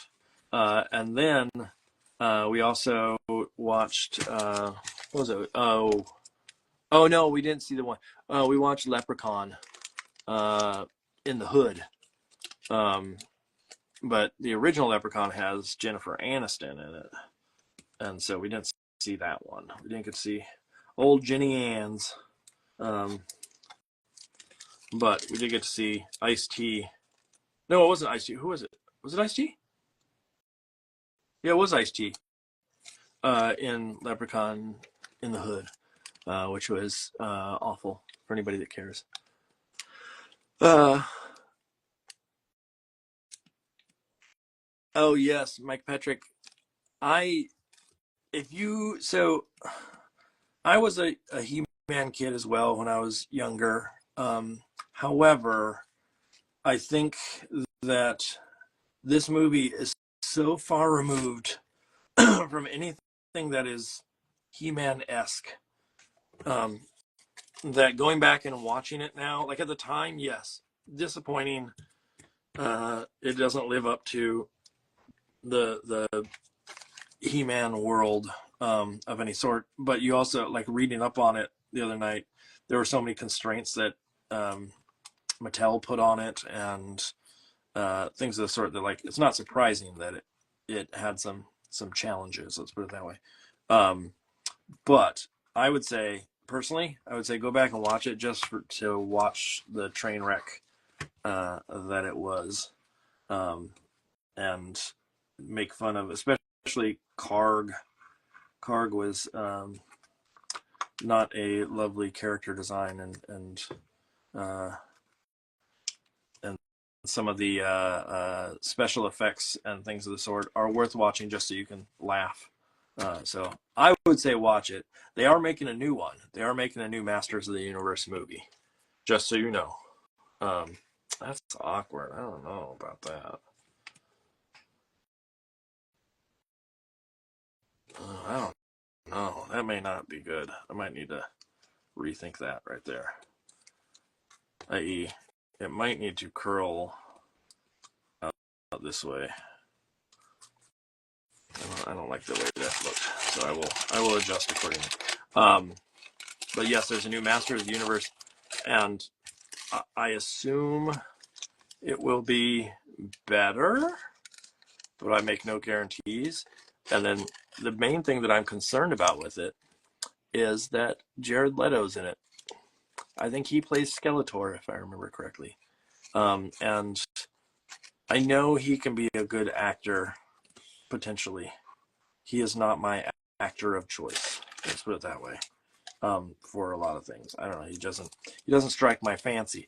Now, that being said, I understand there were a lot of girls in the 90s that still have crushes on Jared Leto because he was Jordan Catalano. And Jordan Catalano was cool because he sang in a band on My So-Called Life, and now he's in another band. But yeah, I don't know. He just irks me. I feel like there's probably other toy movies that are out there that I'd have to go like do a dive to see what there is. But my big show of choice was Mask, Mobile Airstrike Command. That was probably my favorite show when I was growing up, and it had the equivalent of a Castle Grayskull in the what was the name of the mountain? I can't think of it now. Shoot, it was Boulder Mountain.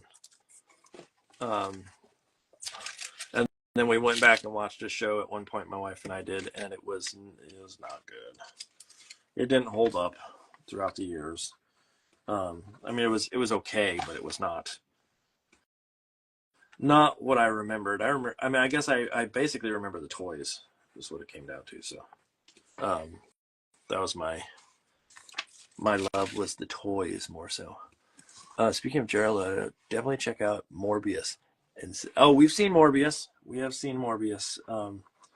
again with that podcast, how did this get made? We've seen a lot of those bad movies, and that is one of them. And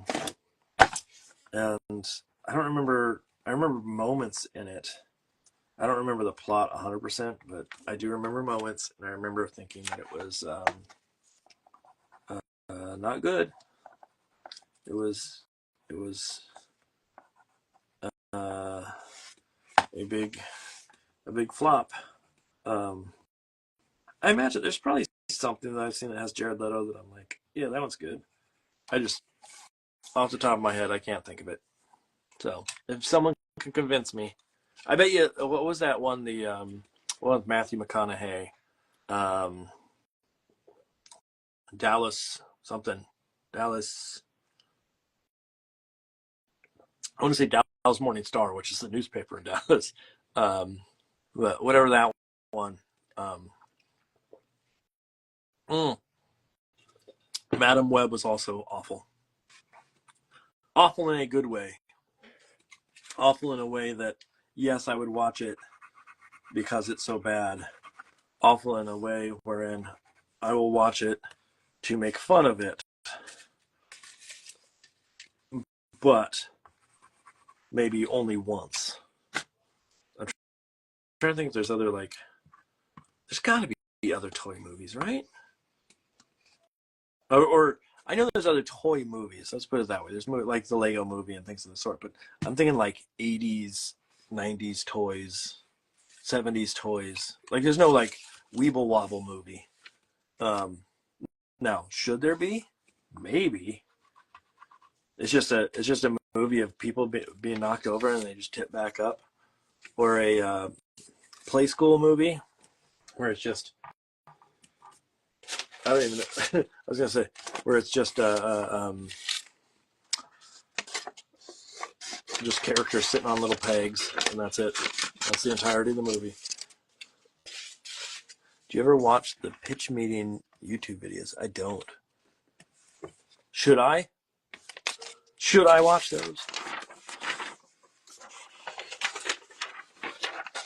What's going on here? Why won't this put it up?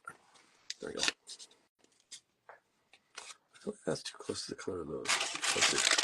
Maybe I'll do this. Maybe I'll do these ears out of this. Yeah. Now we're talking.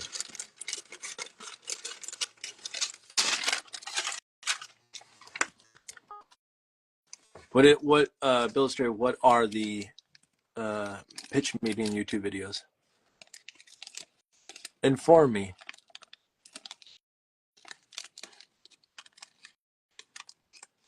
Make me understand.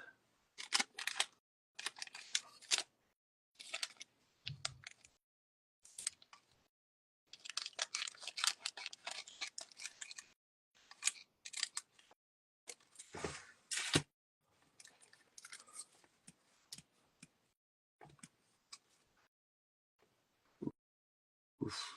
I'll cut that a little close. There. Ear-wise. I guess I can probably put it right about there. That's fine. Maybe make it a little bit smaller so it's not as intrusive. It recaps a film and shows how ridiculous some of the choices are. That's probably right up there with what I want to see.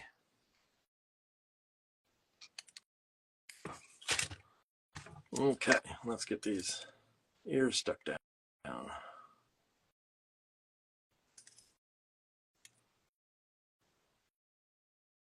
Put an ear in here. We'll probably trim away a little bit of this so it looks like it's sitting behind the head and not in front of. We'll trim off that little bit that's covering the face.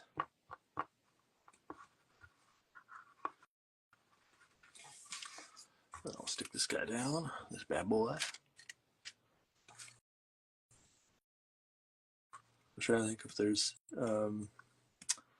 we've been watching, or I more so me because my wife keeps falling asleep during it, but Love on the Spectrum, and we love, or I particularly, Tanner is I don't believe in God, but he's a godsend.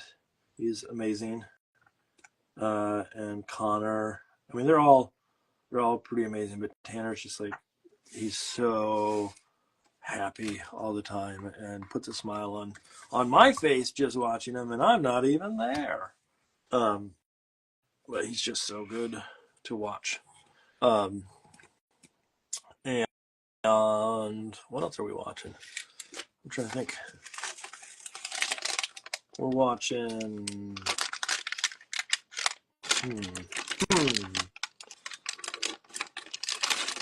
I want to watch the new seasons of Great British Baking Show because there is a lady that's on it who I have seen in clips from YouTube that is very, very funny.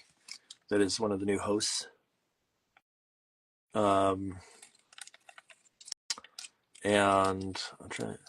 Is there anything else? We're watching Yellow Jackets, but that is that one's a little not as fun.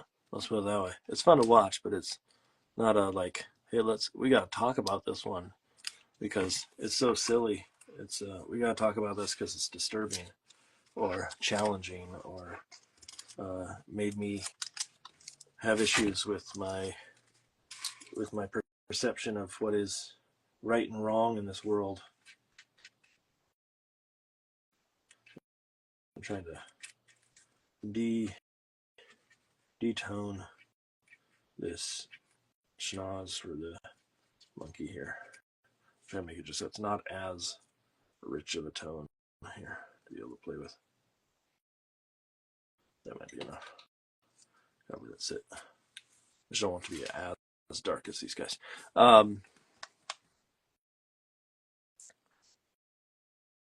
Yes, I've watched Community. I've watched The Good Place. And I watched a bit of Ghosts, but I have not watched all of it. My wife has watched more of that because, again, I was probably working in studio. I just remember going upstairs and finding out or hearing a little bit about it or watching a couple episodes because it just continued for the night kind of situation. But I don't think I watched a ton of those. Why do you say that, Bill Straight? Just because you like them or because there's some connection to be made?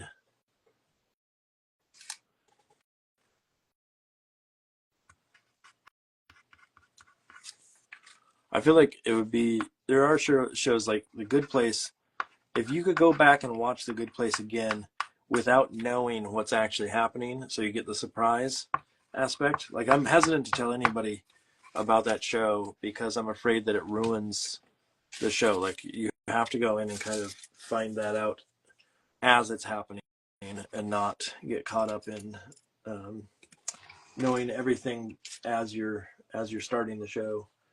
Or rather, I think it's better if you walk in blind to that one. Let's put it that way. And so I would love to go back and, like, if I could go back and say, let me forget how that worked and then go back to it and watch it, would be really fun.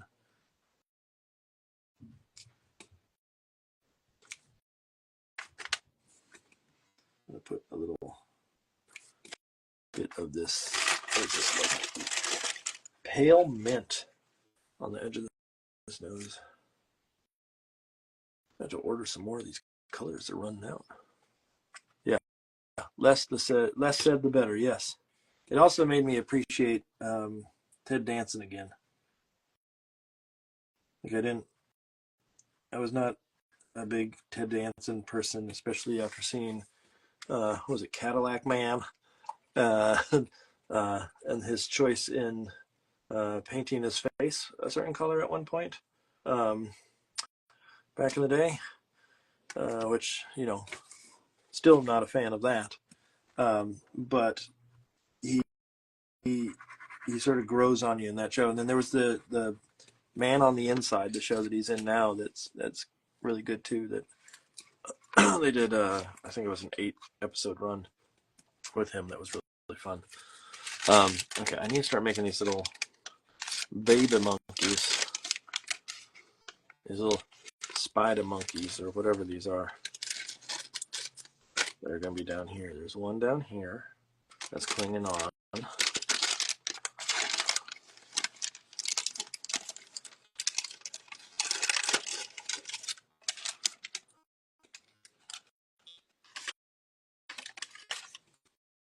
He was perfect for TGP. What is TGP? The Good Place. I could not put that together. I was having a hard time on that one. Do you ever just drink water and it's so good? That's what I just had. Made me feel special.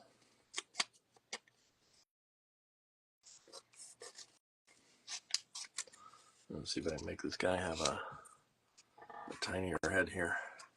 He's a little extra long compared to. That could probably work, especially if I put it like this. Okay, so let's stick some of these down. Let's get this going. Mike Petrick, thank you. Again, thank you for being on. You've been on twice. Twice. There's only a few people that have been on twice. You're one of them. You get some street cred for that, I think. I'm not sure how street cred works. I was not in the credit business. So if it doesn't give you street cred, that's not my fault. But thank you for being part of all the fun.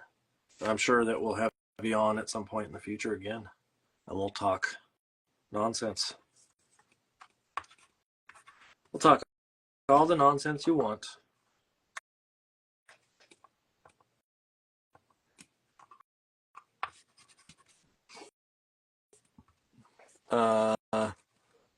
Let's see. Illustrated, yes. The next book will be collage, which will be a lot of fun. And then I'm waiting to hear back on some board books that would be collage, and just a lot of collage. I'm excited about doing something that I've been trying to do for a little bit here, and just to finally have the opportunity. Just not to say that I couldn't have done it in other things before, but it didn't make as much sense. And so now I'll have that opportunity, and I'm going to take it and have a good time with it. I'm trying to figure out, okay, so if I put an arm here, I'm trying to figure out where these all go. And I put an arm that goes like this, and then let's pick a different spot of color here to play with. Let's say something like this. So one goes like that, one goes like this. And then we get some legs.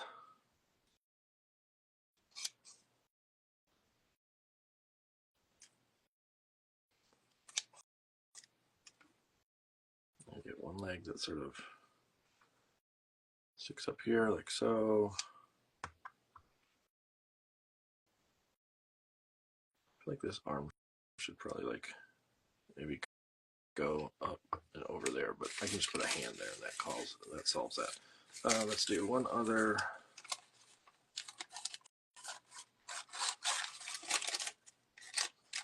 Chunk of leg here. Chunk of leg. I don't know about that. Let's see. If I get that one up higher, it's more like this. I was trying to figure out the angles for all these. One like that. Is that silly? Does that look weird? Should I have a leg that goes down instead? Should I have a leg that goes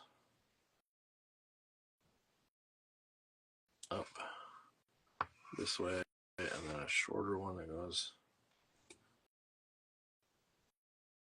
that way? I think these are right. It's a matter of the legs. I mean, I could give them a longer torso too, which might be part of it. I'm just getting a little bit more of a body, yaddy, that kind of thing. Let's see if I give him a little bit more of a body.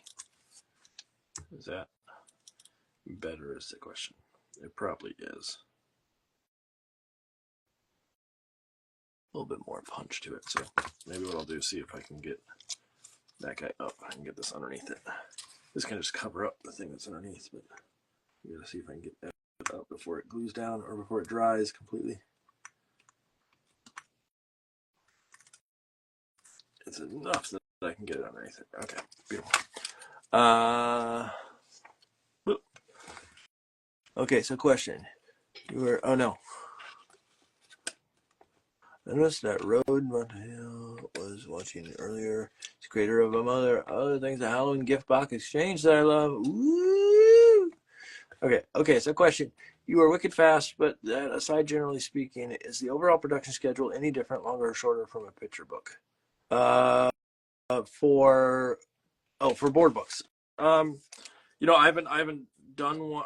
I've had a book turned into a board book, which is different, but I have not worked on a board book in general. But I would say that it is going to be faster, because I'm only dealing with if this project goes through, I'm literally only dealing with five spreads and a cover instead of 13 spreads and in papers and a cover and all these other things. So it on just technically it should be faster. The challenge with this one is, if it goes through, is a board book that has some moving parts. So there might be some logistics that make it a little bit longer than a standard, just like let me make a piece and send it. But it still should be a faster production model. It might have more edits. Based on the little sample that I made for them, it is going to have more edits. It's a matter of just how many edits versus so I'm trying to think of what to cut here. How many edits are necessary as we go along, because I assume that each page will get faster and faster for those tweaks that have to be done, because it's a learning curve of just like how to line stuff up the right way. And so far it's been a sample, and if that sample is not perfect right now, there has to be stuff that's adjusted. But once we figure out how to adjust, my guess is that each page will get easier and easier as it goes along. So my guess is yes, it will be probably twice the speed of a picture book in the long run. But that's a guess. It'll probably be so fast, like lightning fast, and no one will even know.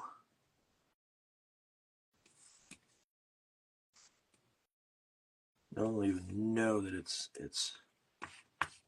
that fast, because it's going to look so beautiful that people are going to go, hey, you spent years and years on this. You must have, because it's the most gorgeous thing that I've ever seen. I don't think anybody's ever said my work is gorgeous. It'd be cool if they did, though, because all they ever say is, hey, you're gorgeous, never your work is gorgeous. And so, like, at some point someone's going to say that, and I'll finally, my work will get the same love and attention that my gorgeous looks, my body gets. Is it okay that I just said that? Probably not, but I said it anyways. Okay, there's an arm. Let's see. I might be able to just use this and get, I might be able to do like an arm that sticks up this way.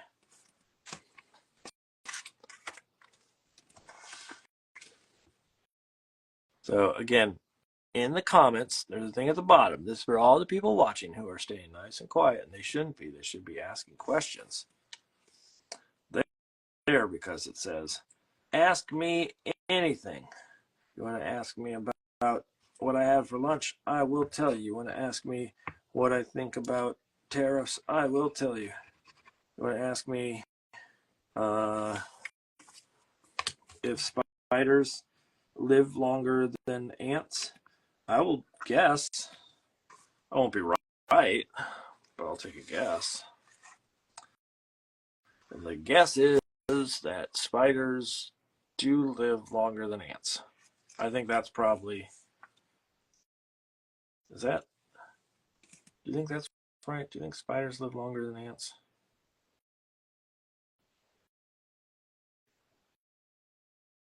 I think spiders probably live longer than ants. I know it's a question everybody's been asking themselves recently. How long do spiders live? Well, let me tell you. Let me tell you something. Spiders live longer than ants. That's all I know. Let's not discuss tariffs. What did I have for lunch? What did I have for lunch today? Oh, I had a burrito for lunch at a place in town called La Victoria near my school, and they make good burritos. And I asked them to put extra cilantro in it for all those people that dislike cilantro. I asked for extra, and they put it in there, and it was good. And so that's that. And let's see. And then for dinner, I had eggs and toast. Real boring dinner, but it was good. No, how do you say this? Alemagnors. ALEMAGNORS says, I love your job. I'm assuming that you're saying that you like this piece. If that's true, then thank you very much. I appreciate the kind words. If you're saying that you love my job's okay. I like the people at my job. I like the students at my job. I don't like having a job. I want to sleep in all day. Google says generally some spiders can live longer than some ants. I knew it. I was not wrong. Anybody ever wants to question my expertise? Well, there you go. I was correct. Spiders live longer than ants, generally speaking.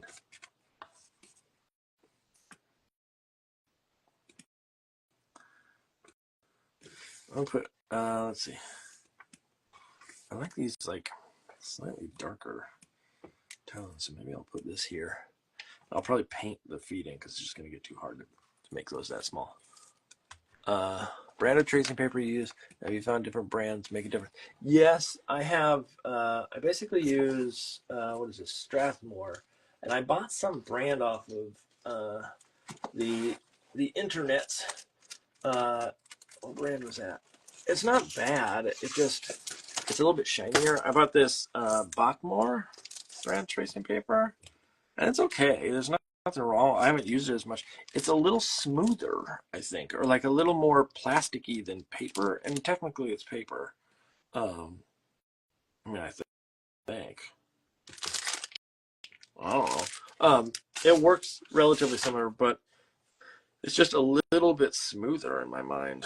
And not to say that this is like chunky paper and is not smooth, but there is a difference that I personally notice and want to maintain the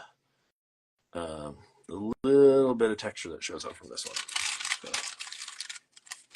good question. It's not a question I've never really, to be honest, I've never really thought about, like, is the paper that I'm using better than the next? I've just sort of always just had Strathmore and haven't really questioned it.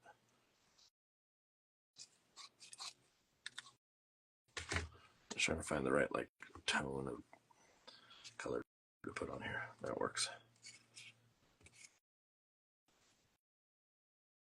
Okay. 30 years, most spiders. Some. What do you mean 30 years? Oh, some spiders can live up to 30 years? I just saw that now. That's nuts. They probably live 30 years in your mouth while you're sleeping.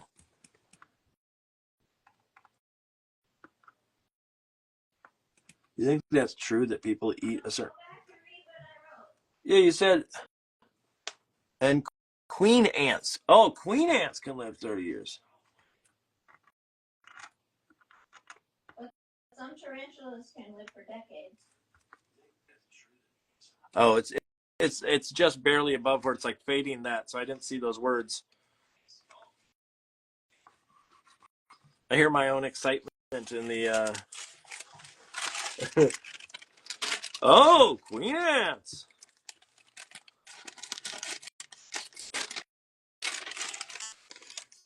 Queen ants. Oh, queen ants.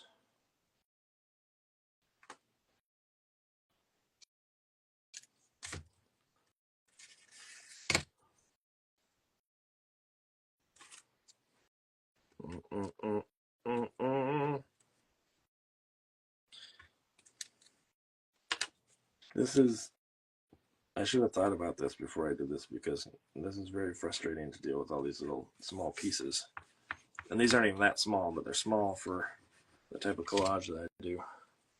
Having to cut all these little dinky strips and put them in something like this. So that's going to have a little foot there. And then I need another little strip. There will be a leg, sort of like coming up here, I think. Question, how long do I want it? That's probably pretty decent. Let's see. If I come up in here and do something like this. What I don't want to do is make it like go behind. I mean, I could have, no, that's too long. I was going to say, could I have it so it's like the foot's clinging on right there? I think that's too weird. I think it's got to be here. So it's just like just about that. And then I can draw little feetsies that stick on there. Or maybe one of these goes behind the tree. That's what it is. There's one that goes in front and one that goes behind. And that's your day.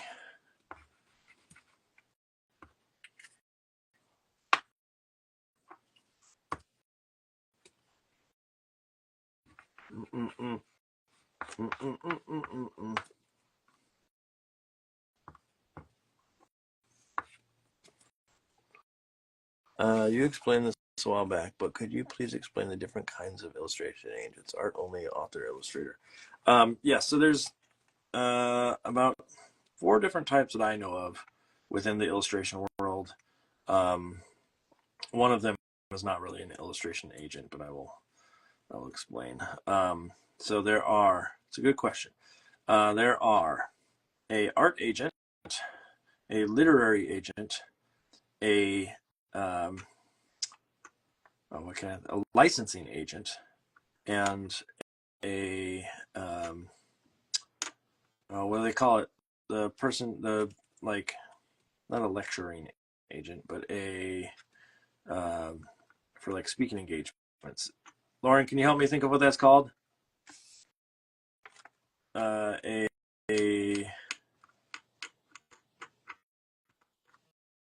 oh, what's the name of it? It's gonna bother me.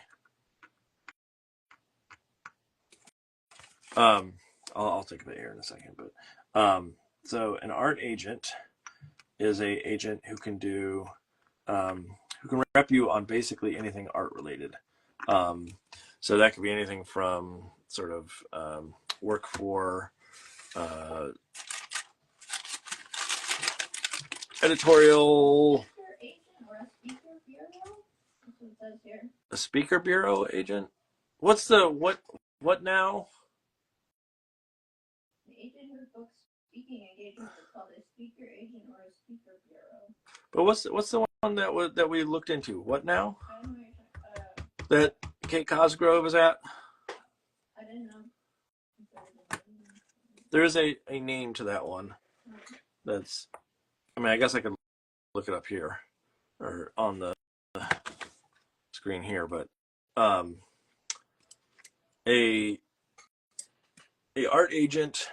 Okay, so here's the art agent can deal with basically everything. Literary agent, Like a booking agent. That's what it is. Booking agent. Thank you. a art agent deals with basically everything art related, and they tend to take about 30%. That 30% is to cover quite a bit of the uh,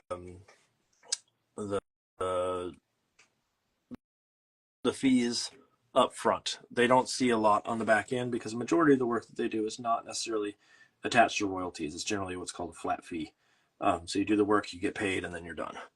A literary agent oftentimes will get paid a little bit less, and so they end up getting paid more in the range of 15%.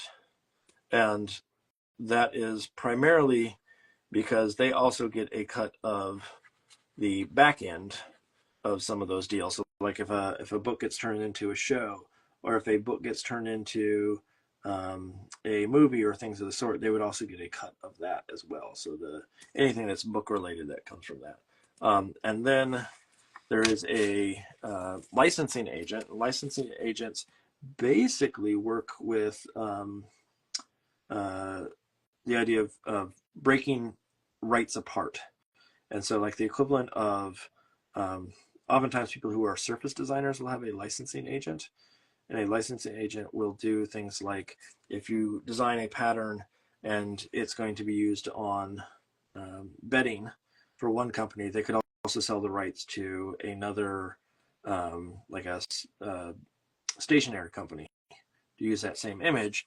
And their goal is to essentially figure out how to break apart those rights into individual little pieces that companies can buy the rights to a singular use of.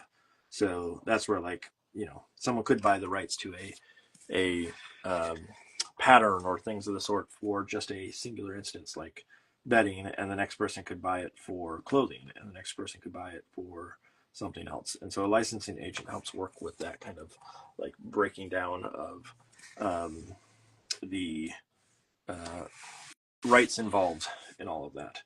The booking agent is someone who helps, especially in the world of kidlit. There's lots of like going around and doing chats and things of the sort, and so school visits, things like that. And so a booking agent helps sort of manage that side of it. And so for those that are out there sort of wanting to do school visits or travel and showcase their books at readings and things of that sort, a booking agent would sort of solve that end of it. And they primarily work with authors or author illustrators, not necessarily just illustrators all that often.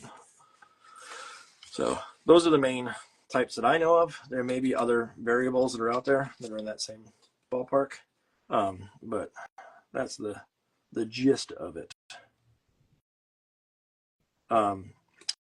The payment side, the 15% for a literary agent is pretty standard. Sometimes you'll see a slight variation on that, and a 30% on the art side. The art agent, again, can also handle stuff like literary, but they're a little bit more broad, and so then it becomes a question of like the best value for your buck if you're doing something with a art agent, sort of who's going to go out there and sell your work the best for that market in particular. Like a literary agent is not going to be good at selling your work for something like a editorial. So that's where you want an art agent. If you want to do books, then a literary agent is not, or I'm sorry, art agent may not be the best for you, both on the finance side, but also on the like just who they have in their network side. So I don't know if that answered everything for you, but hopefully it did answer some stuff. And again, you don't need to have an agent for most illustration stuff. It helps in certain situations. So like as someone who wants to get into kidlit, well, definitely it gets you in some doors that may be a little bit harder to open or to wedge open as an individual. But that doesn't mean that it is solely necessary in order to get your work seen. I know plenty of people that don't have agents and still get work. It just means that there's, they have to manage things slightly differently when it comes to submissions. So.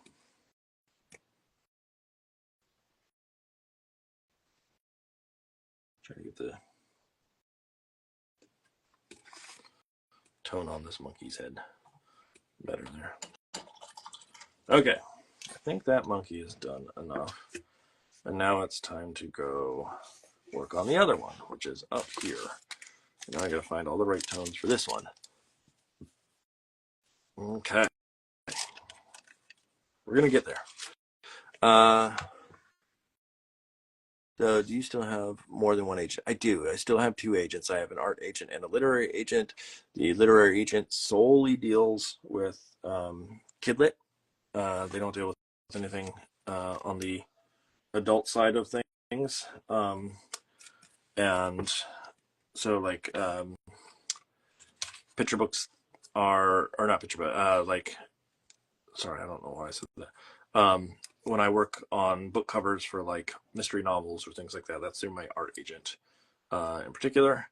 And then my literary agent deals with picture books and board books and things up to about the 18-year-old young adult sort of range. And then if you are someone who is wants to do authoring, then a literary agent, I think, does make a little bit more sense, purely based on the fact that just their network alone is going to get you in front of audiences that sometimes are a little bit harder to reach with just an art agent. It doesn't mean that, again, art agent couldn't do it, but it's sort of like having someone who specializes. You can have a general practice doctor that can know a lot of stuff, but having a doctor who specializes in gastrointestinal is going to give you more specific advice for said issue. And so giving yourself the sort of head start on that sometimes can be worth it. Matthew Bergs. So literally, yes. So go monkeys go. Go monkeys go. Goes monkeys goes. Goes. Sounds like a Philadelphia accent. Goes monkeys goes.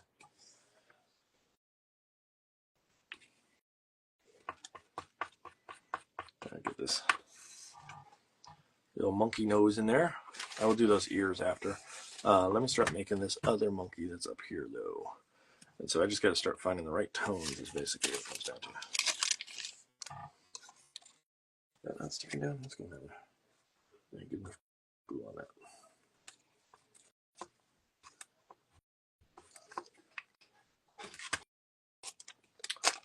All right.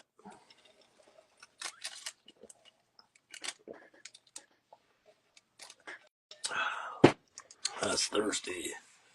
I's thirsty. I'm Billy Bob Thornton. I'm Sling Blade. There's a movie I haven't thought about in ages.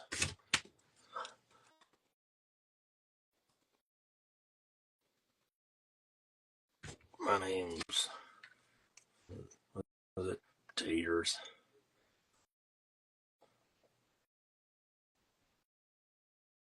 French fried potatoes. That's my imitation. For anybody that cares, that's my imitation of Billy Bob Thornton. Yeah. My wife's upstairs doing it as well. And that's why I love her. Sort of.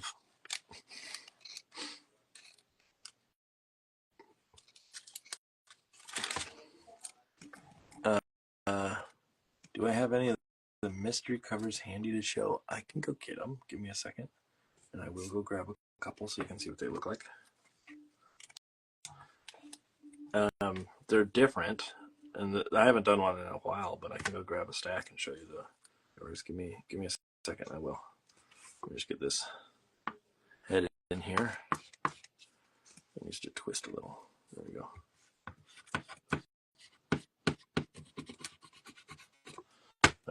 go grab, and I will show you what they look like. Oh, hold on. Are they still here? Where'd they get moved to? Oh, I found them. Let's see. There's 1, 2, 3, 4. Whoa. 6, 7, 8. I didn't realize I did this many. I think those are all doubles. Oh, maybe not. That's a different one too. There you go. Hold on a second, everybody. Hopefully you can hear me. So, here they are right here. Boom, boom, boom, boom, boom, boom, boom. These are all the ones I did coverage for. So, I have In Want of a Knife. This is a little library mystery by Elizabeth Kane Buzelli. I have another one that's in that same series called A Most Curious Murder. And then one more called She Stopped for Death.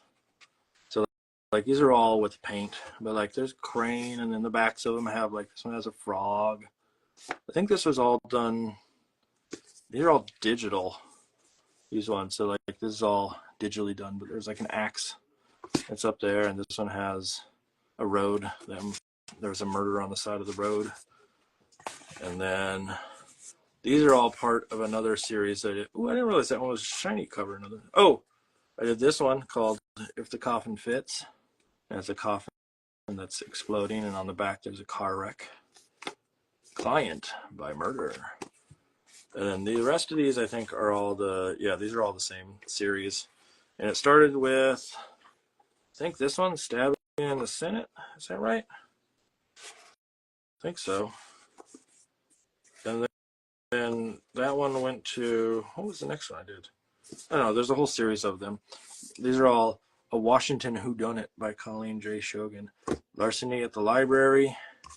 And so there's like little icons of like the different parts of government and whatnot. So there's Gore in the Garden. It has the death flower and picket signs and money and a handshake and Lethal Legacies. And this one has a letter opener that I think is somehow involved in the murder. I don't remember. Homicide in the House. And this one's got a gavel and some dog prints, because I think there's a dog involved. I haven't read these. And this one's called Calamity at the Continental Club, which I guess is something in, what is the Continental Club? The swanky gathering place for elite Washington, D.C. So it's all based on like real things. K Street Killing. And this one, I forget what has something to do with the electric, or what's that called? Not a zapper, a taser. And so I've done a bunch of these. Are all for, all right, I must say on here, Worldwide Library, but it's owned by Harlequin. And so, but they're real books. They have real words in them. I just don't read a lot of books, and so I haven't read them yet. I think my wife read one. I don't know if she read the whole thing, but I know that she flipped through it at least.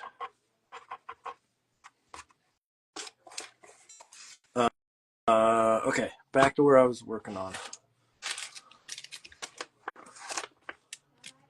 Oh, I thought you did. I thought you did read them. She didn't read them. She reads mystery stuff every once in a while, so that's why maybe I just assumed that she cared about what I do for a living. And instead, she doesn't. She just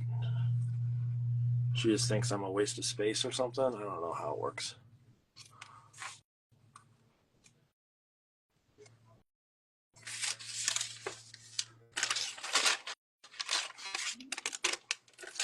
I'm looking for the right color mixture here to make.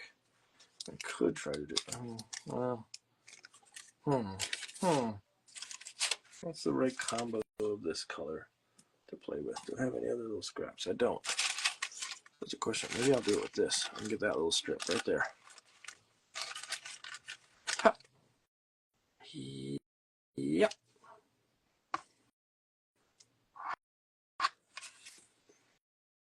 I'm gonna get his little elbow sticking up right there. That guy's hand there, and then I was gonna probably put one other arm that like shot across here and held on to that. And that I may not do the leg. I had a leg there originally, but I think it's gonna get too complicated. So if I didn't read them, did you go off the synopsis? Yes, that's a fabulous question for anybody that doesn't know. When you get book cover assignments, oftentimes the book isn't fully edited. You get a synopsis, like in the brief that you get, so they send you a little blurb that essentially what you might see on the back of the book. However, sometimes they'll give you a little bit more. Sometimes they might give you like a chapter or things of the sort, but generally you're not expected to read the entirety of the text just because of time frame wise. Most people can't devote that much time to it. So what they do is, in the case of this, what they would do is send me a little synopsis of what it is, and then pertinent information that needs to be on the image. So like if it has to have something, it would be a little list, and they give me like on the side of the brief they give me is just like, this needs to be on there. And they wouldn't say where or how much, and they wouldn't say necessarily how it all relates, but they'd say, like, we need to have a letter opener on this piece. And so I know that a letter opener is crucial to the plot. I don't know if it's the murder weapon. I don't know if it's like, I don't know in what capacity that is critical. And so if I have questions, like if it needs to be a specific person, or there are certain cases like they would send me this building or this specific like type of chair or this kind of pipe has to be in it, and so exactly what they need, and so it's my job to try to like make it all make sense.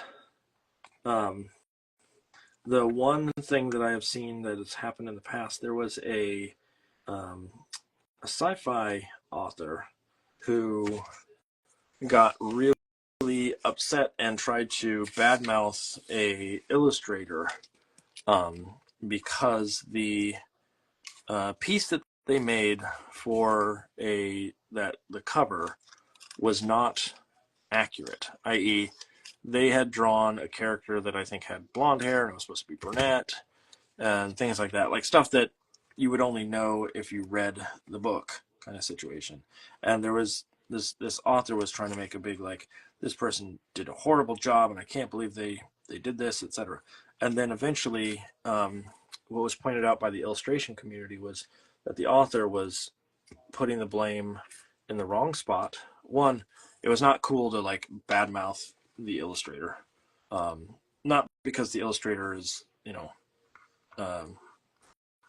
like you should never talk bad of an illustrator, but more so they didn't understand how the process worked, and so they were under the assumption that the illustrator knew all this information, and in reality, and I'm going to put the blame where I think it falls in this situation, it was the job of the art director to know and to spot those errors before they occurred. And so the problem was not necessarily that the art director did a bad job. The art director, they have a lot of things to tackle.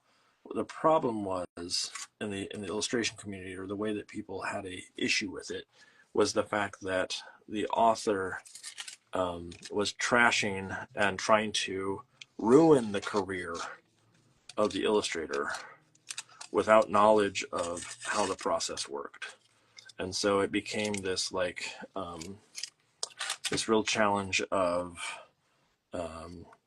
bad mouthing someone and trying to like blacklist them of sorts, which is not okay, especially when it was not something that was specifically their fault. Now, it could be said that in that situation that the if you look this up, you could probably find. I don't remember the names of who the people were. It was a big deal, probably about like, I don't know, 7, 8 years back. This sort of blew up. Should the illustrator have asked some of those questions? Probably. But you don't know to ask what you don't know. And so there's this, it's easy to look back and go like, yeah, they should have known because this was going to be a problem. But in reality, they didn't have someone over their shoulder going, hey, you need to double check that hair color because that's going to make a huge difference to the plot. That's not something that anybody would probably know just from the the brief that was given. So, but it's an interesting sort of like challenge of doing book covers because for the most part you don't have the ability to read what is given to you, and so you have to like sort of go on what the brief says, and there is a challenge to that, and there is a risk to not knowing every detail of every situation that goes into that image making. So I have not run into that problem. They've been fairly good, and I'm also doing something that's very sort of, I don't want to say generic, but there is less of a risk because I'm sort of playing with imagery that's maybe a little bit more icon based and not necessarily like a sci-fi or a fantasy. I think it was fantasy. It may have been fantasy, not sci-fi, but a fantasy based thing like the color of someone's uniform might make a difference in the story. In mine, it's just sort of like, hey, you need to capture this specific what do I say, like monument, and as long as they tell me the name, I can go research it and find it. So it's not really as much of an issue. But that's the challenge. That's the challenge in all of it.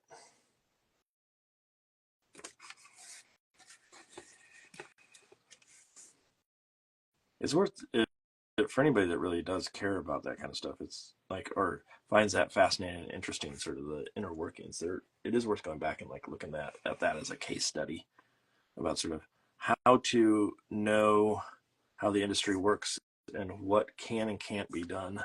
I don't even fully fault the art director in that case because they may not have even known that some of this stuff was like, it may have been the editor that knew the stuff. So it's like, it's hard to know who's at fault. What's not great is the blaming someone and trying to ruin someone's career in the process. That's not cool. And so hopefully, and I think there was a big backlash against the author in that case of sort of chastising them for their treatment of others.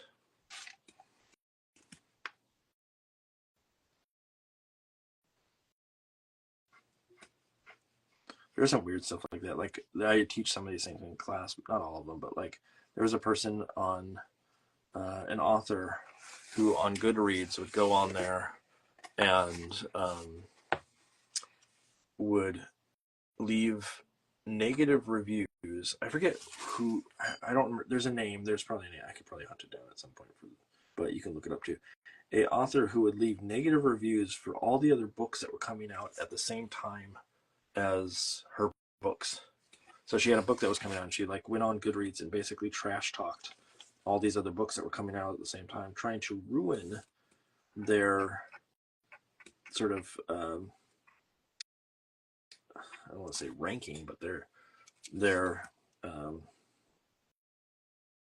don't know, their place on some of the lists. So her book would be higher up, and I forget who found out or who pieced it together, but man, the community kind of came out after that and was like, not cool, and tore that person to shreds, and in a way, rightfully so. It's not, again, one of the books that I have students read in class is a book about a lovely chapter out of a book that's about ethics in art, and sort of right from wrong, what is actually okay to do and what's not okay to do in the industry, and how that can affect people. And those are sort of, that structure of bad mouthing people. It's like the whole point is that you're trying to lift people up and not tear them down for your success. And so, and that was like quintessentially what that person was doing, was let me destroy their career to make, you know, themselves feel better, or to make themselves seem more popular. And like, again, not cool. But there's some interesting stuff out there like that pops up in the illustration community, and it's a matter of, it's not like front page news generally, but when you get your hands on some of that stuff, like as a teacher, that's really good to pull that stuff and say, okay, everybody, let's talk about this. What happened? What should have happened? Who's at fault? How do we, prevent this kind of stuff from happening in the future? I'm trying to think if there's any other. I mean, obviously, like other things that come up, like AI, plagiarism, copyright law infringement, that kind of stuff shows up as well. But that one in particular was a good one to discuss.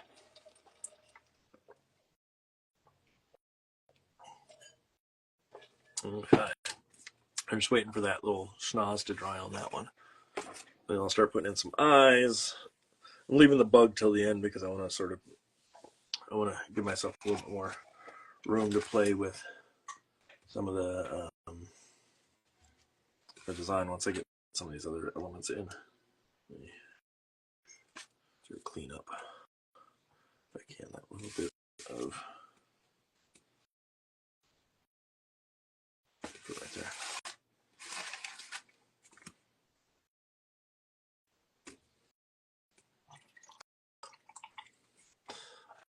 Are there other questions or things I can help people with as we wait for this little schnoz to dry?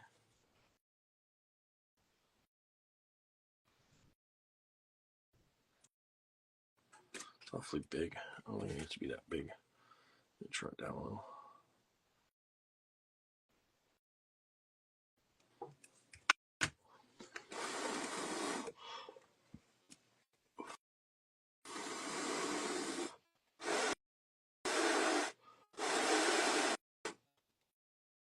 I dry it without having to use my hair dryer, without it going flying around.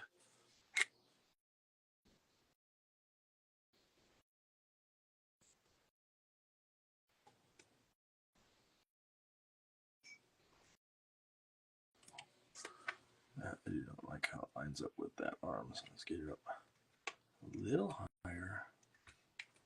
There we go, that's pretty good. Might round it out a little bit more though. It's awfully squared off on the tip.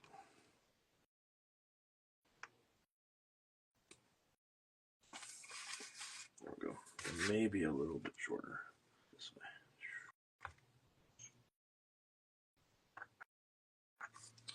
Okay, let's paint some ears in on that one, and then we'll get to add a little bit of brown in this. Pink, or rather, minty. What is that called? No, that one's not mint. What is that? That's where'd that paint tube go? Is that what it is? No. Pale lilac. I guess it is pale lilac. Yeah, I guess that's what it is.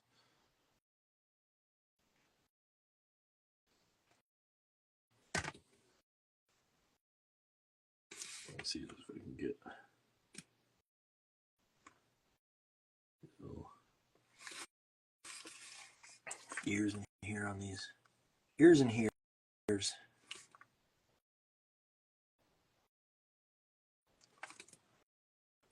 pretty good, which is that pale lilac. We make them a little bit bigger.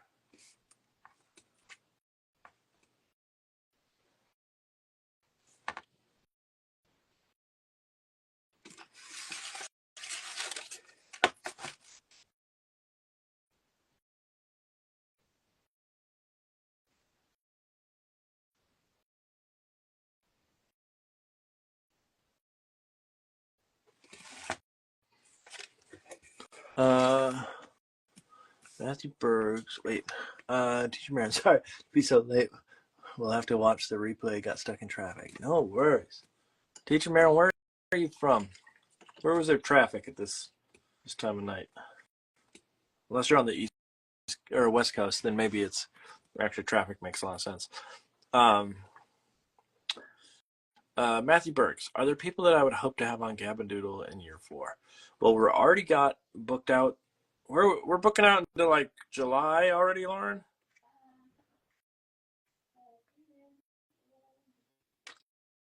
Maybe July, August. I don't know.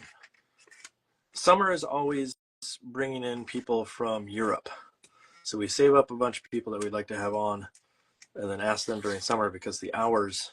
Most people in Europe right now are asleep and cannot join us at these strange times or this late night that I operate. And so we have a lot of people that we've sort of chatted with and more people that are lined up to do that. But let's see, what are some names I would like to have on without, I mean, there's some names that I think would be fun to have on. It's a question of, can we get them? I mean, again, I would like to ask Christian Robinson. I think Sophie Blackall would be really fun to have on at some point. There is some folks that I don't even know if they speak English that I would like to have on that are European at some point. Felicita Sala, that would be fun. Beatrice, I can't even, I'll massacre the name, but you know who I'm talking about. If you don't know by me saying Beatrice, the new one, Dear Bookstore with, Dear Bookstore is Genevieve Gabo. Yeah, I don't know how to say it, so if I can figure it out, then we'll invite.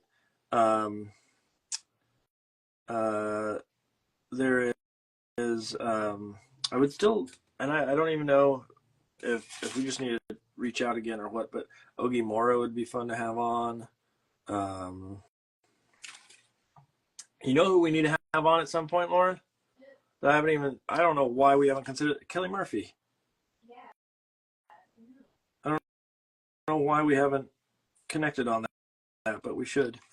And I'm trying to think who else is in that sort of, I don't know, there's too many people, honestly. I could go over to the bookshelf and just be like, and this person, and this person, and this person, and just list and list and list. The other thing too is like, I want to make sure that I want to pull people that we love, but I also want to pull people, not that we hate, but more so like people who would be really fun to like get to know in some capacity that I have not had the chance to get to know. So like there's some folks that are on the list where I'm like, oh, they, I already know a ton about them just because I'm a fanboy of their work. I feel like fanboy sounds weird. Fangirl? I'm a fangirl of their work. But there's probably some folks that like I don't know as well that it would be fun to sort of dive deeper into. Yeah, I'd have to go over and look. There was someone that I saw the other day. I would really love their work online, and then I was like, I just don't know if they, because all the work that I've seen has been in another language. I just don't know how their English is, and I am not that I can't try to learn another language, but I'm not going to be able to learn it and converse in any shape or form on here with someone on one of the Gab and Doodles. It'd be me struggling to say a sentence. I'm not language inclined. My wife is. She's learning Spanish right now through what's that called? What? Duolingo. Yeah. She's been doing Spanish for the last 4 years? Something like that. She's taking in more of it now than I did when I was in school, but she passed me up on how much she knew of Spanish after a week because I have lost every single bit of my ability to speak in a different language. I don't remember any. I mean, I remember certain phrases. I remember "Que lástima, dos chicas en la cocina," which translates roughly to "There are too bad there are two girls in the kitchen." I don't know what that has to do with anything, but it was a phrase that I remember learning when I was in high school. And I know stuff like biblioteca and um, 20, 22 años. I know, I know random stupid things, but not stuff that makes any sense or that I could string together into any sort of coherent sentence. Someday, there's going to be the opportunity where there really are two girls in the kitchen, and it's going to be a bad deal, and I will be able to pull that phrase out and say, "Que lástima, dos chicas en la cocina." But it's going to be some time before that really pays off, I think. I also, every time that I speak in Spanish of any sort, I go back to when I was in school. It was really, this is creepy. I don't like this. When I was in high school and we were in language class, one, you had to choose a name for the class, which is really weird because, like, I should have gone with like Marcos or something of the sort, but I went with Guido, which I have no idea why. It was called Guido in that class. But they had this thing where you would sit down and you would listen to, you would have these headphones, like old timey headphones, not like cool little headphones or anything of the sort. They were the kind that would look like you could like roller skate down the street and play radio on them. But what was really creepy about it to me was that the you would have a conversation with someone else in the class through the headphones. So all of us would be in the class and we'd be having a conversation with someone who would be like sitting across the room, and you're supposed to speak in Spanish the whole time, but the teacher could listen in. And so you would have a conversation, all of a sudden you'd hear them pop in and say like, "Okay, you two, you're messing up this one word," or you're supposed to be speaking Spanish and you're not. You're just talking about, whatever. And now I look at it, I'm like, that's kind of creepy that this like person could just listen into our conversation. But they would also play videos in that space, and all I can remember is a voice that went with it, and it was the voice that does the Sábado Gigante, that kind of like game show voice. And so whenever I speak in Spanish, oftentimes I lean back on that voice of, dos chicas en la cocina, and that it harkens back to that. I remember we also used to watch telenovelas, which that was pretty cool, honestly, sitting down and watching those, because that was a lot of fun. We got to watch TV, first of all, and then we got to watch these novellas that were over the top sometimes, let's put it that way. And so I did enjoy that part of it, but I just didn't have the skill to pick up some of those language things, and so I don't trust me to pick up a language. Where did I jump off on this subject from? Man, oh man. It was long-winded and out of nowhere.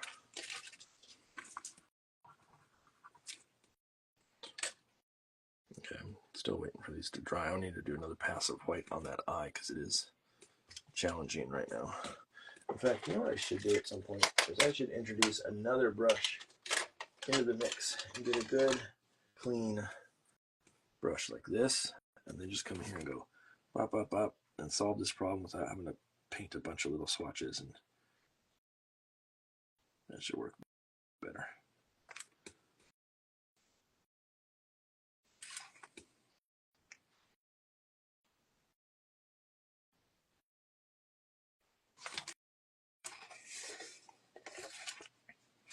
It should dry a little, or I shouldn't have to wait for it to dry as much. It looks like it just worked out some color, so I'm gonna have to wait for that to dry. Actually, maybe I should just use my hairdryer and solve it all together. I'm just trying to get those nice and white, and then I'll put in pupils.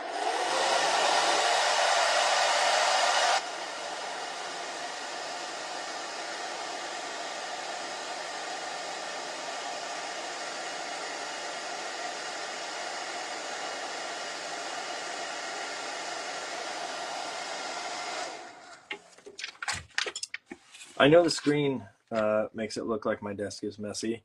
Guess what? It really is. This is a messy studio at this point. It's become so. When I was not painting with collage stuff, it was messy, but it was not this messy. Now it's a like everything's covered in little scraps of paper and things of the sort, and so it's become more messy as time has gone on. Okay, what I do want to do, what I do want to do, what I do want to do, a doodly do, doodly do. I'll put some other little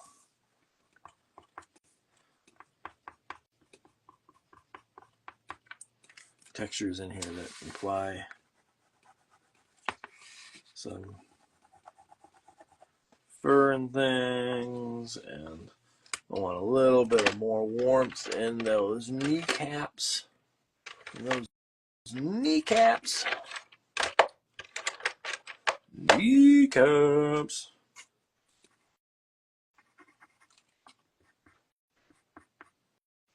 Where's my pencil sharpener? Pencil sharpener.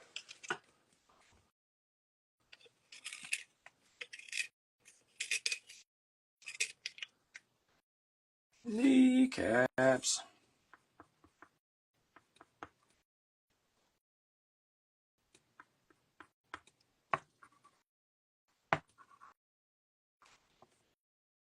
Yeah, that's just like not. Like it should be dry, but it's not filling in white 100%. I will get it. I will get it. I'm not going to let it win.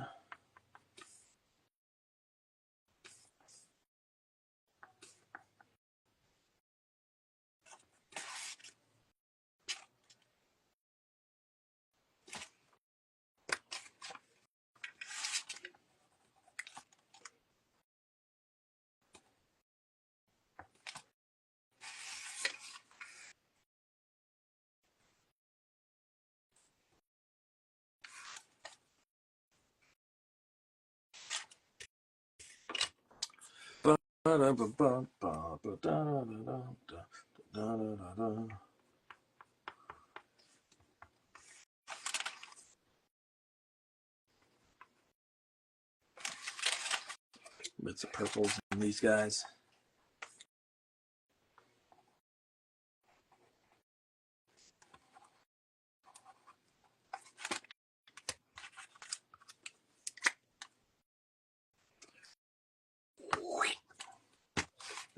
I gotta stick down better.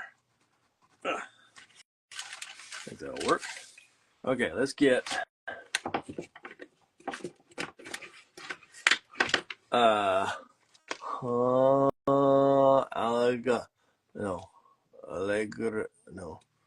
Algallardo 14. That's not gonna guess what it is. Alegallardo 14. I know how to say 14. The other one, I don't know if there's like if that's two names or one name, but it says, "I have never seen you working. You're so funny." Oh, I like that. I like the fact that you think I'm funny. Ooh, I just made a smudge on this. That was a bad time. I was trying to be cool and I just schmutzed it right there. I will fix that with some paint. But I try to have a good time. Try to have a good time.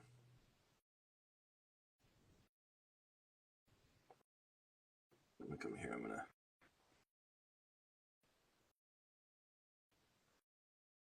put these dark with a paint marker. This thing's basically so thin it's a paint pen at this point, but I will do that. And then get this guy here to be. Oh, I don't know if I like that angle. Let's try that one again. Let's try it this way instead. That's better. Okay, it's gonna be holding, so I need to.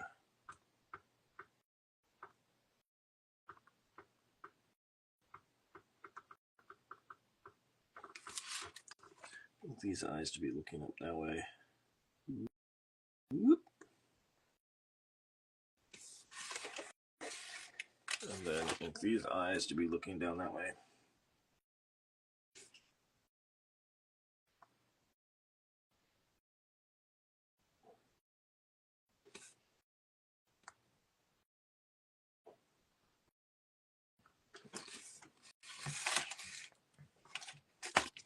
That's a little too much that way. It's not getting the pupils right, so it's looking in the right direction. Actually, could be more leveled out in both cases. I get to look down. Okay, that's good there. And now, let's see. Let me see if I can touch that white again. See if I can get that to just top off ever so lightly with the white. That's better right there. I think we did it. I gotta let that dry though before I go in and put in more painty paint.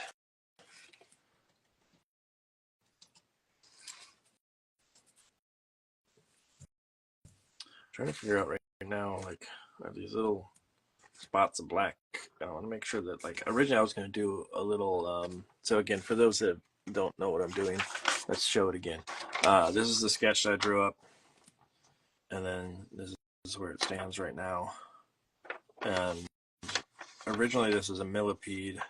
I don't know if that's exactly what I want there. I actually like this green tone that's showing up on the leg, so maybe it needs to be a little green bug that's being held up in there, like a little, like, grasshopper-y kind of. I forget what that is. That the back looks like a leaf on the bug. That'd be kind of good. That's a question. Do I have that green? Where did I put that? I know I cut some that had that green. I mean, I could always paint more. I thought I had something previously done. What? Oh yeah, I could do that, but shoot, I thought that I had a chunk that was green. I mean, this is getting there, but is the green made enough to stand out from the piece here? I mean, the other option is to go with that blue and just find a piece that's like, you know, the blue that's, you know, if I put something like this over here, then it maybe stands out not as strong and helps tie that into it. So there may be some way to look at that, but let me wait for this to dry and I'll come in and put those pupils in on this guy. So this guy needs to be really staring directly at this thing.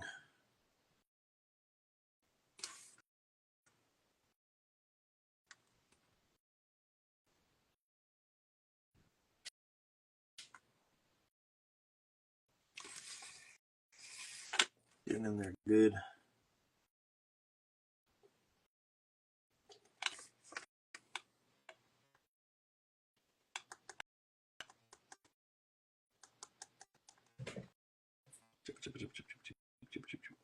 Paint pen to the rescue.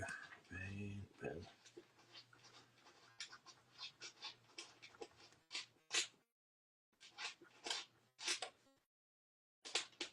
That's my cat. You can hear that in the background. I don't know what my cat's doing. Better not be making a mess. What are you doing, cat? Hey, you're not supposed to be up there in the first place. Get off there. Get off there. There we go. Cat is gone. That was Frankie. Frankie's a jerk. Frankie is a troublemaker and gets into everything he's not supposed to get into and knocks everything on the floor and tries to sneak outside and tries to sneak in the basement and chews on things that he's not supposed to. And I don't know. just a constant problem. A thorn in our side. That's Frankie for you.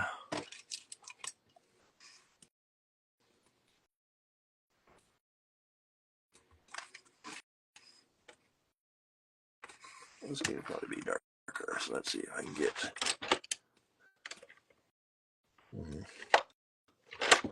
Trying to find the right color for this. This one might be good. Let's see. Oh, that's not good for what I want.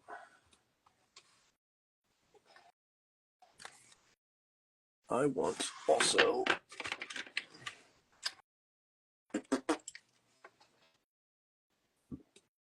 Some people know our doggy names on here, but they may not know our kitty names.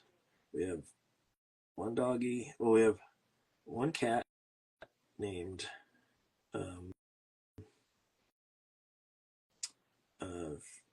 Frankie Peanut Butter. But he's just Frankie. And then we got one cat named Jelly Beans, but we call her Beans. And so there's Frank and Beans. And then we have a dog named that we call Noodle, who's Chicken Noodle Corn Dog. And then we have a dog named Mayo, whose real name is Little Miss Mayonnaise. And that's our little family.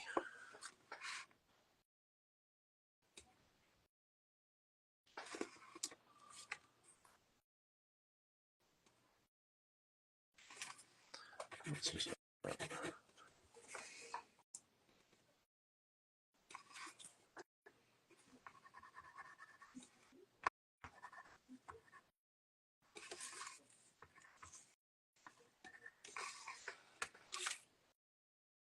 see. I want this color acid.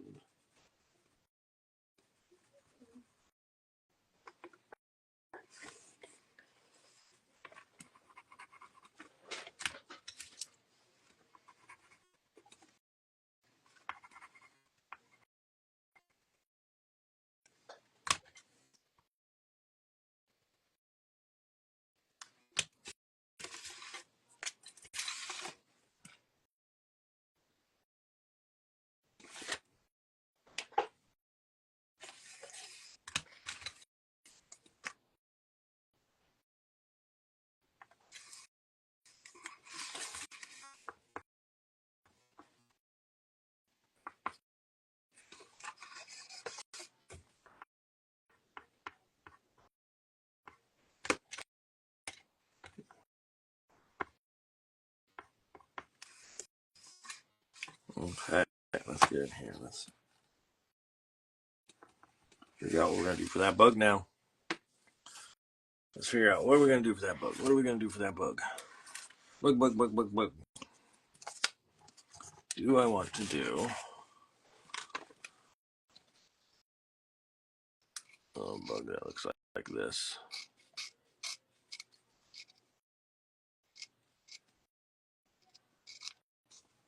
Got a little, like,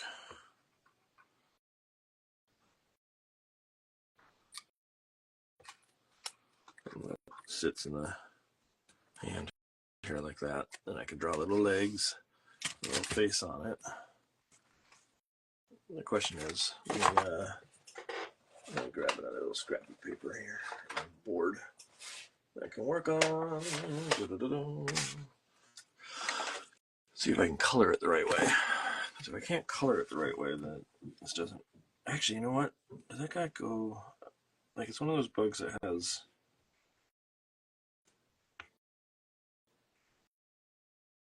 It looks like that, and then. So I can't get this to work then.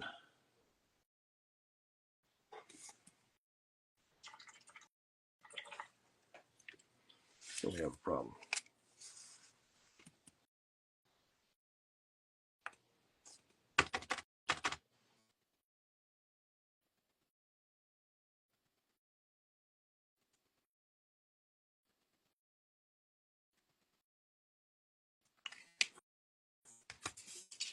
You get something like this, and then like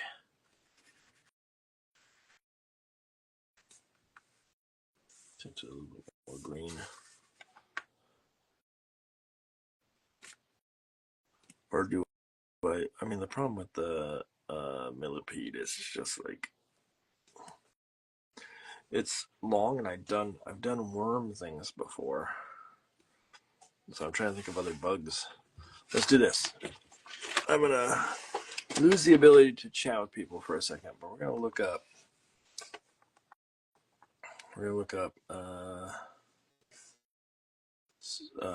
Jungle bugs. Let's see, jungle bugs. There's probably some like product called jungle bugs. Oh no, wait, here we go. Ooh, I could do one of those. I could do one of these guys. This guy. Whatever that is thing. This thing is.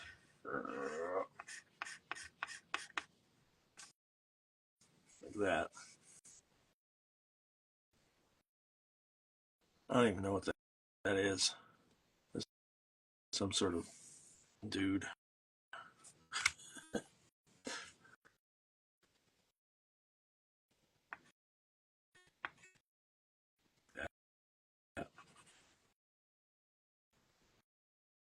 I'd do something like that. I could do, let's see. Oh, a rhinocerosy thing.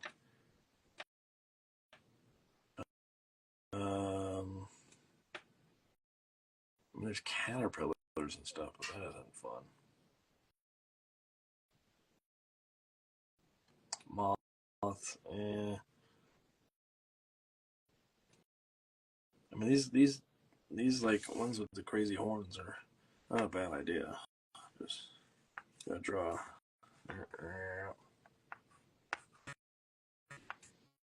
This side, nope. That side, nope. That. Ready. Come in here and draw like this.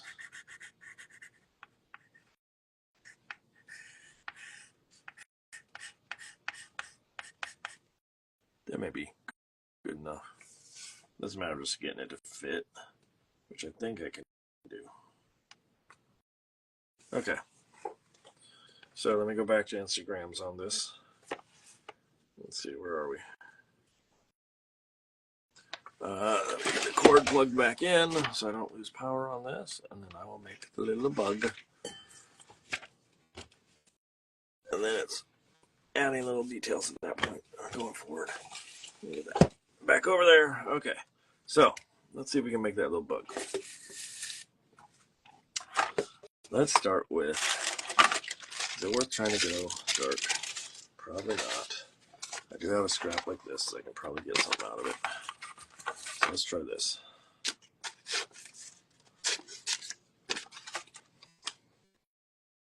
Try to cut this bug.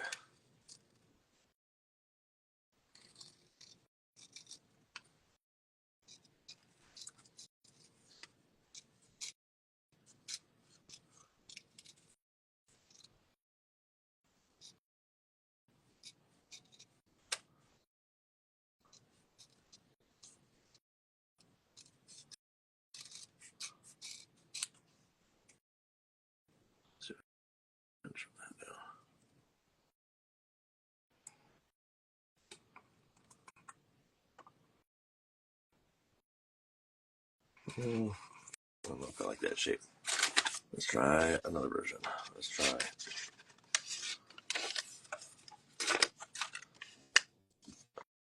Might have to do it in two pieces.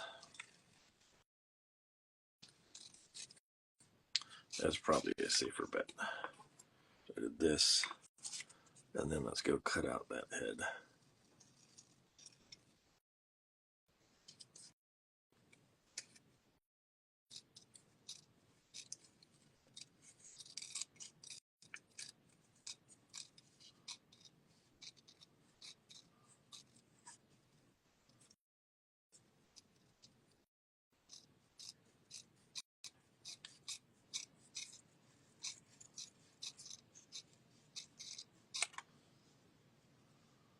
Can I get this? Cut it even harder there.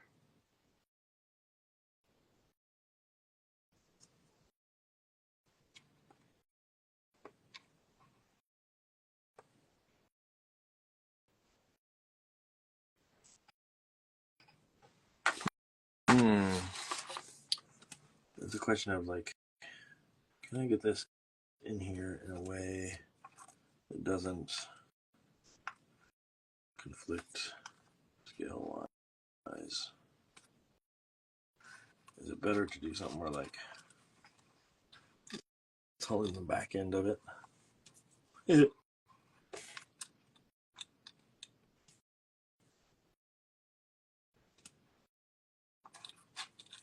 is a challenge. It's a scale issue right now. But like, can I get this guy to be even smaller? Where's my X-Acto blade?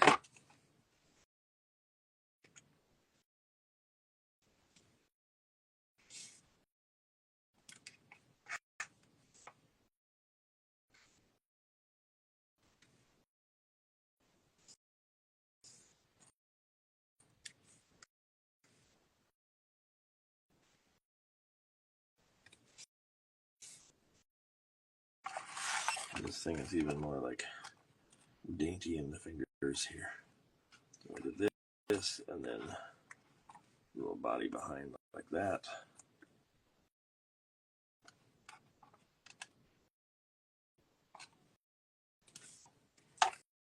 Question: can I get that so it doesn't touch the? It could probably work like that. And give the body a little bit more. That'll probably work. Okay, I can get that to work. Okay, let's see. Hello, happy draws.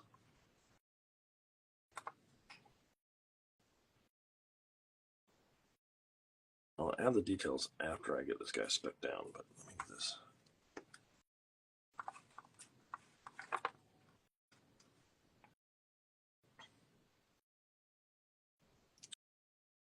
Stuck down here first. Let's see.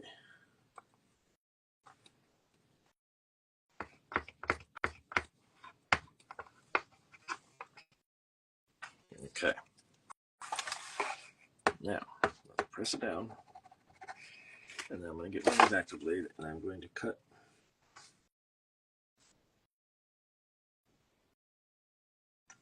Let's make it look like that finger is potentially coming over the top and holding the bug right there.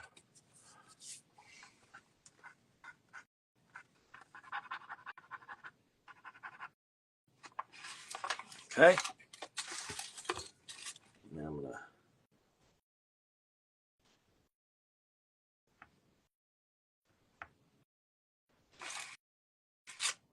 put some lines that I want.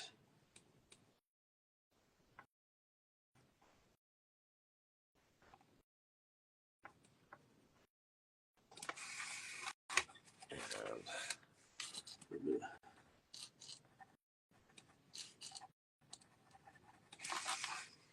green in the mix. A little bit of stinky pinky in there. Cha cha cha. Cha cha cha cha cha.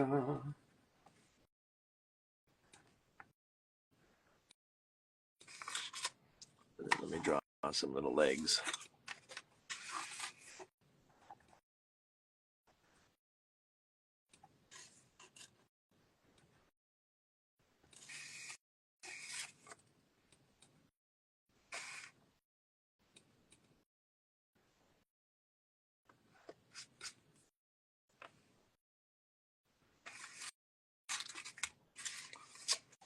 And then I'm going to put little eyeballs.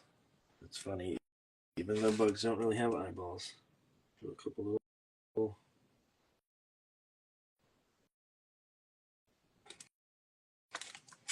eyeballs on there. I mean, bugs have eyeballs, but not the type of eyeballs that I'm going to draw.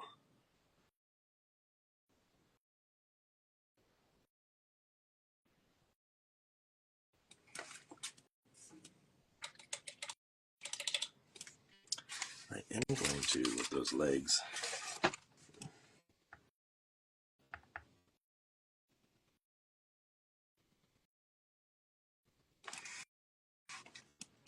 add some variation to them.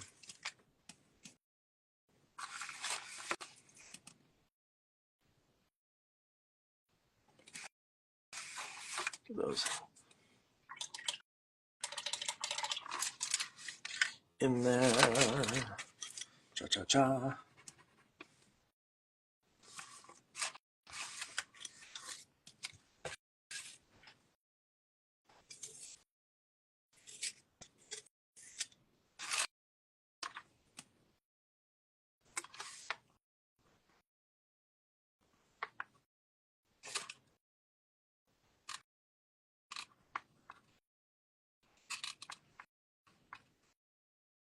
Mm-hmm.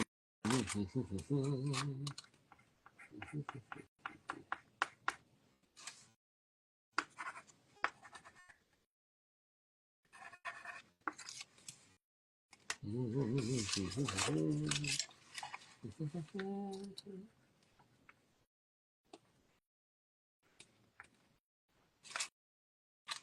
little hint of a shadow there.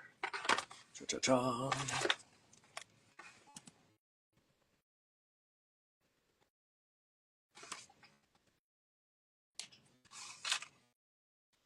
A little bug like that. And then I do want, if I can find black pencils, is it? Noir. Noir.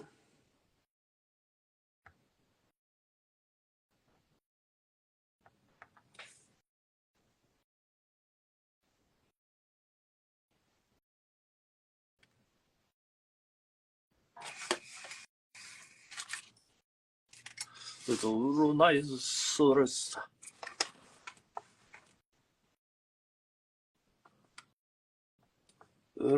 nice sort of beetle.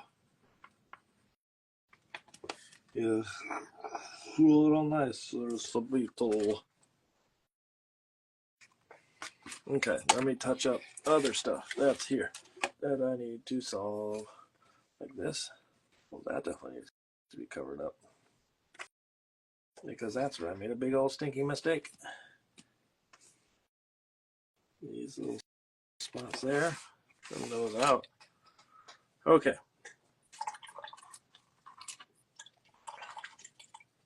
And now it's time to color. I'll come in here and put some little lines that indicate fur.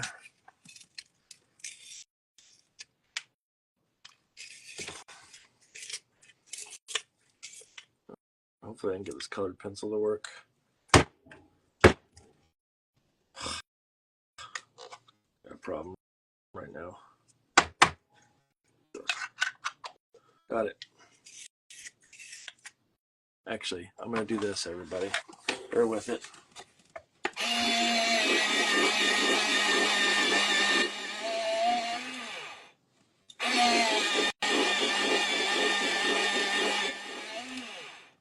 You stay in there.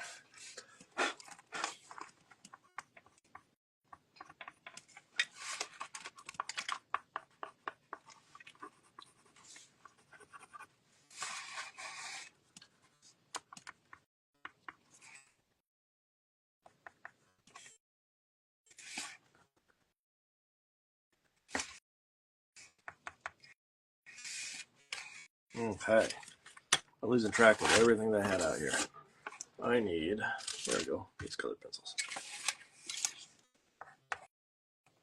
Little hints of green popping up through these that need to be a little bit green. I need a slightly darker tone for,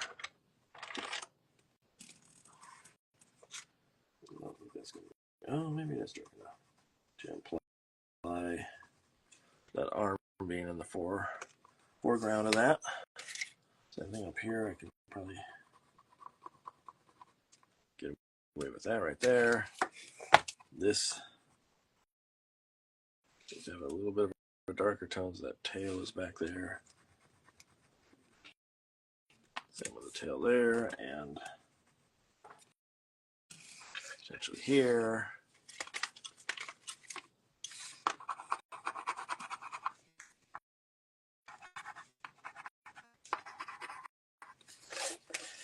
That. Where'd that green go? There it is.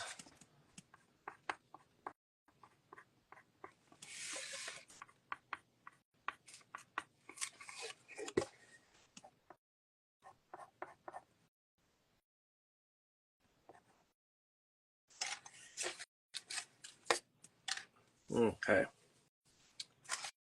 Get some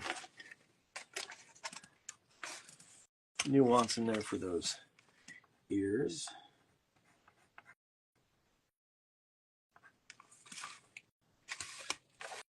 I don't like that. That one came out funky. We'll try that again.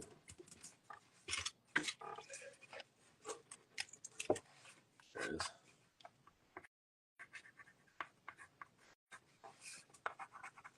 Just some little touches of tone. Touches of tone. Yeah.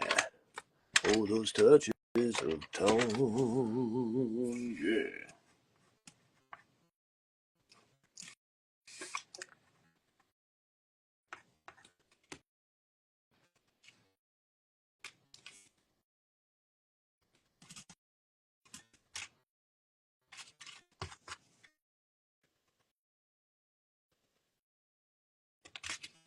Whoa.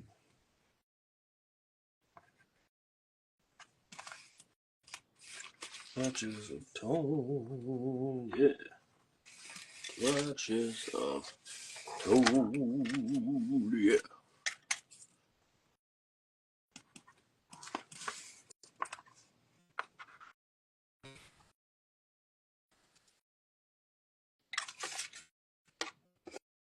There it is.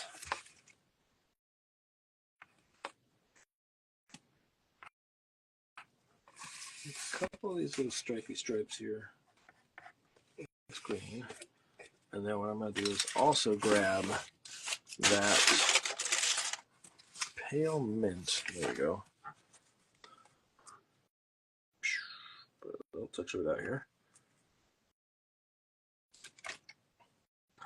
Grab just a tiny little bit of it here. I'm going to put it on here to imply a little bit of a sheen on this bug without going to white. Just a little touch.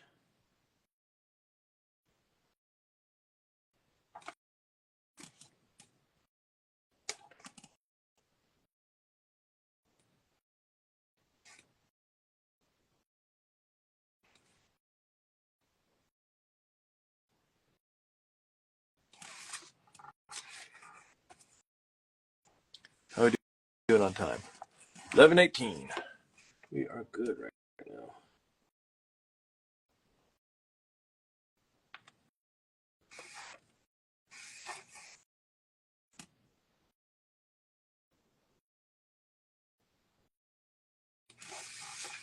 There's a little bug.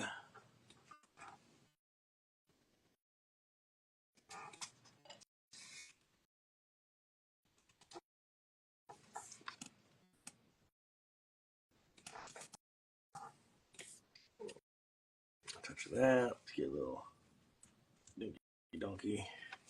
There's this yellow. Put up there, these guys. Little touch there.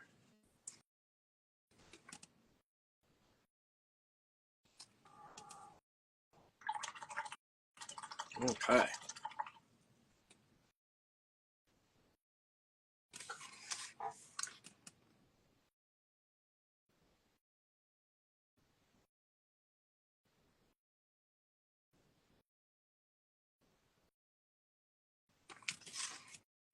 And then getting pretty close. Getting pretty close.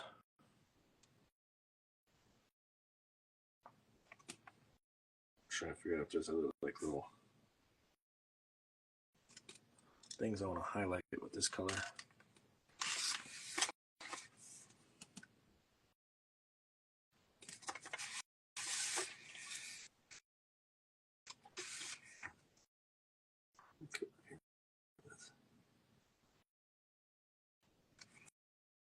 Sharpen up that elbow.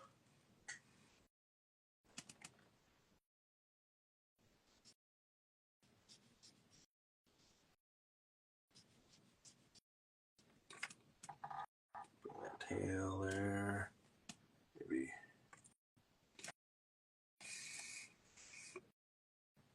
Actually, you know what? Maybe I'll do this. Maybe we'll get a little bit more orange. So bring the head on that just slightly oranger. Oranger.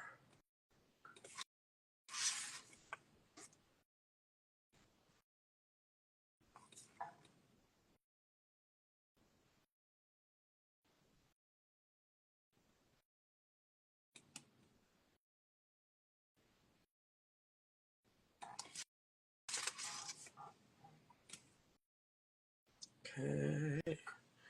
Ba-da-ba-ba-ba-ba. Ba-da-ba-ba-ba. Let's see. Mac Fitz illustration. Thanks for sharing your process. Very cool. I'm just going from Europe, like you said. It's the year. Well, thank you for joining me. Over the summer, again, we will shift to a different time frame, which hopefully will make it easier for those of you tuning in from the European continent. I said it that way because, yeah, because I can. That's why I said it that way. You have to make this little hand hanging over the edge here a little darker. Some of these tips of those fingers just a little darker. There we go.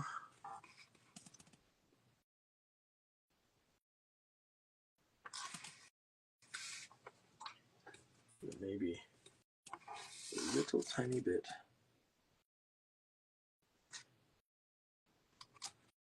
of that underneath the chin so it just pops out a little bit.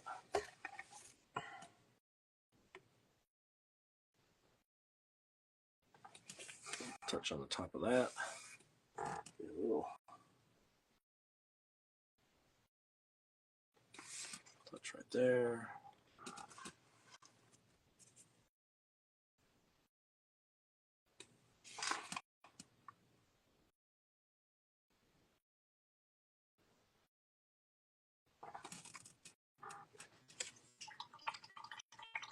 How do we feel about it?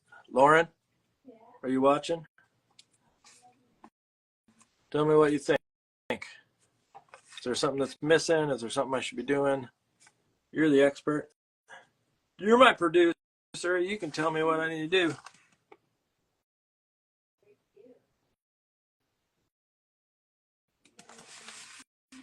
Are you going to register at all?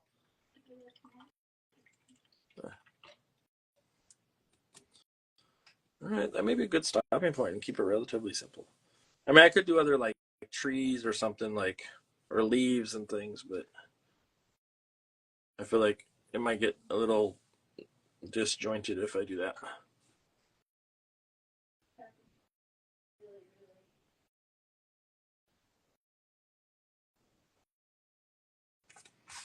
Maybe I'll do one other thing I might do, which is there's one more little leg. I know people are like, what? Why is that important? But a leg there, a little touch of one there. Minor. But it makes a difference. Ooh, and I will put a little tiny bit of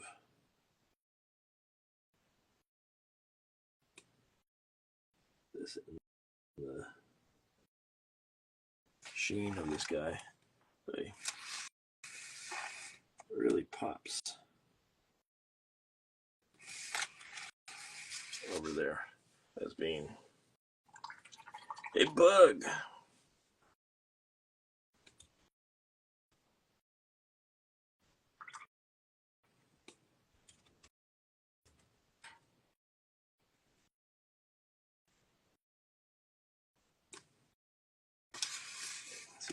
little bit more of a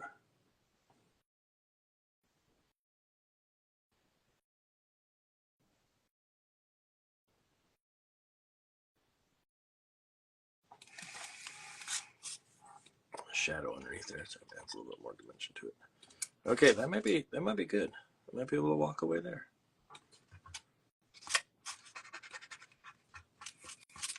Okay, so here, let me clean up some mess. I'll put this on the standard blackboard that I end with. Eye highlights? What do you mean by eye highlights? Illustrated. Oh, on the black? I could. I generally don't do that. I fear that something like that could lean it a little sort of like it's funny because I was gonna say cartoony, but I don't think that's what I meant by I think it could lean it maybe a little too sort of like like Sailor Moon-esque. So I might just nix it at that and call it a night. One thing I might see about doing is this. Because I missed this a little bit. Like a little shadow that come up out of that, which means I need this lighter green to change it up so it feels like it's sitting forward a little bit. There we go. Okay. I think we could probably leave it there for the night. So let me get this cleaned up enough that I can put the space together. I have the colors that I used here. And I need one of those. Let me put that back. Hold on to the scraps that are worth saving. And throw away the rest.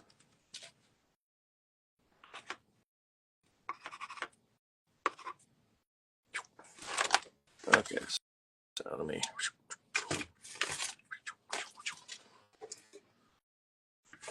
get off to the side. Get all these scraps out of here. Out of here.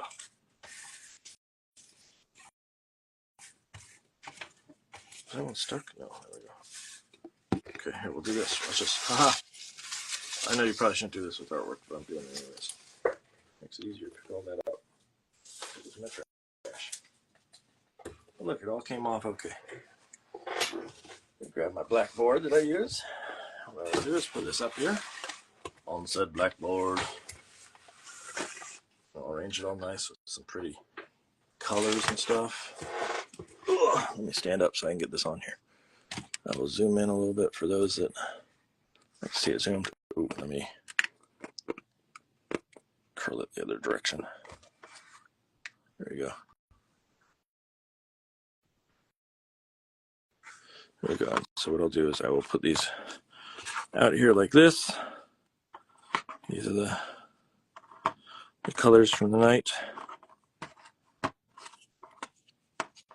Oop, let's stack them the other way. Get out there, orange. There we go. No glue stick. Let's grab some colored pencils that were used. I didn't use that one, you liar. Use that, use that, use that, use that. Use one of these. And I think this and this. So I can put these out here in some manner. Like this. Let's see if I can get this in a nice little clean shot of some sort.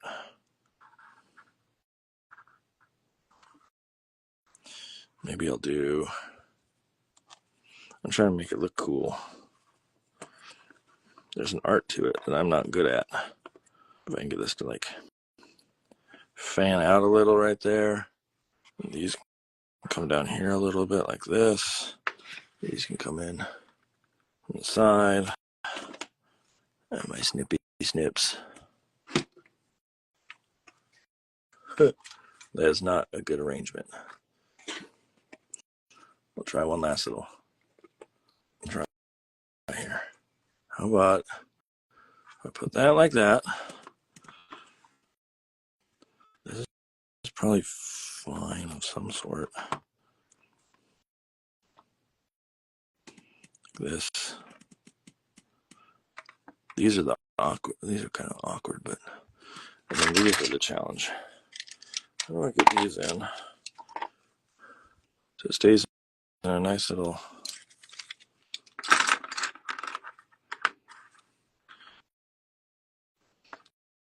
Maybe I need to get them all lined up to the other end. Let's see. And then feed them in like this. Get these guys maybe a little tighter like that. Maybe I don't need that in there. Even though I used it, I don't need it. And then I'll go pull back ever so slightly. Right like that. Okay. We'll leave it there like this. This will work for now. This was this evening's piece. Again, tonight I had on Scott Campbell, i.e. Scott C., i.e.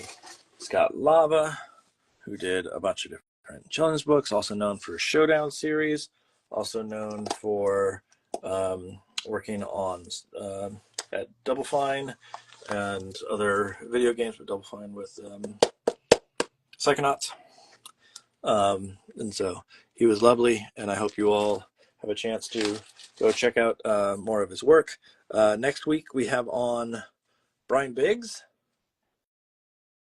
I think it's Brian Biggs, which should be really fun. I adore his bug collage pieces, so I can't wait to see sort of what he's going to make. But join us next week at 8 p.m. And then the following week is Leanne Cho, who did for anybody that is in Kidlit world, has gotten a lot of interest from folks because of Pigtown Party, which is a very silly book. And so, anyways, I hope you all have a lovely week. I will see you next Thursday. That's it for now. Bye, everybody.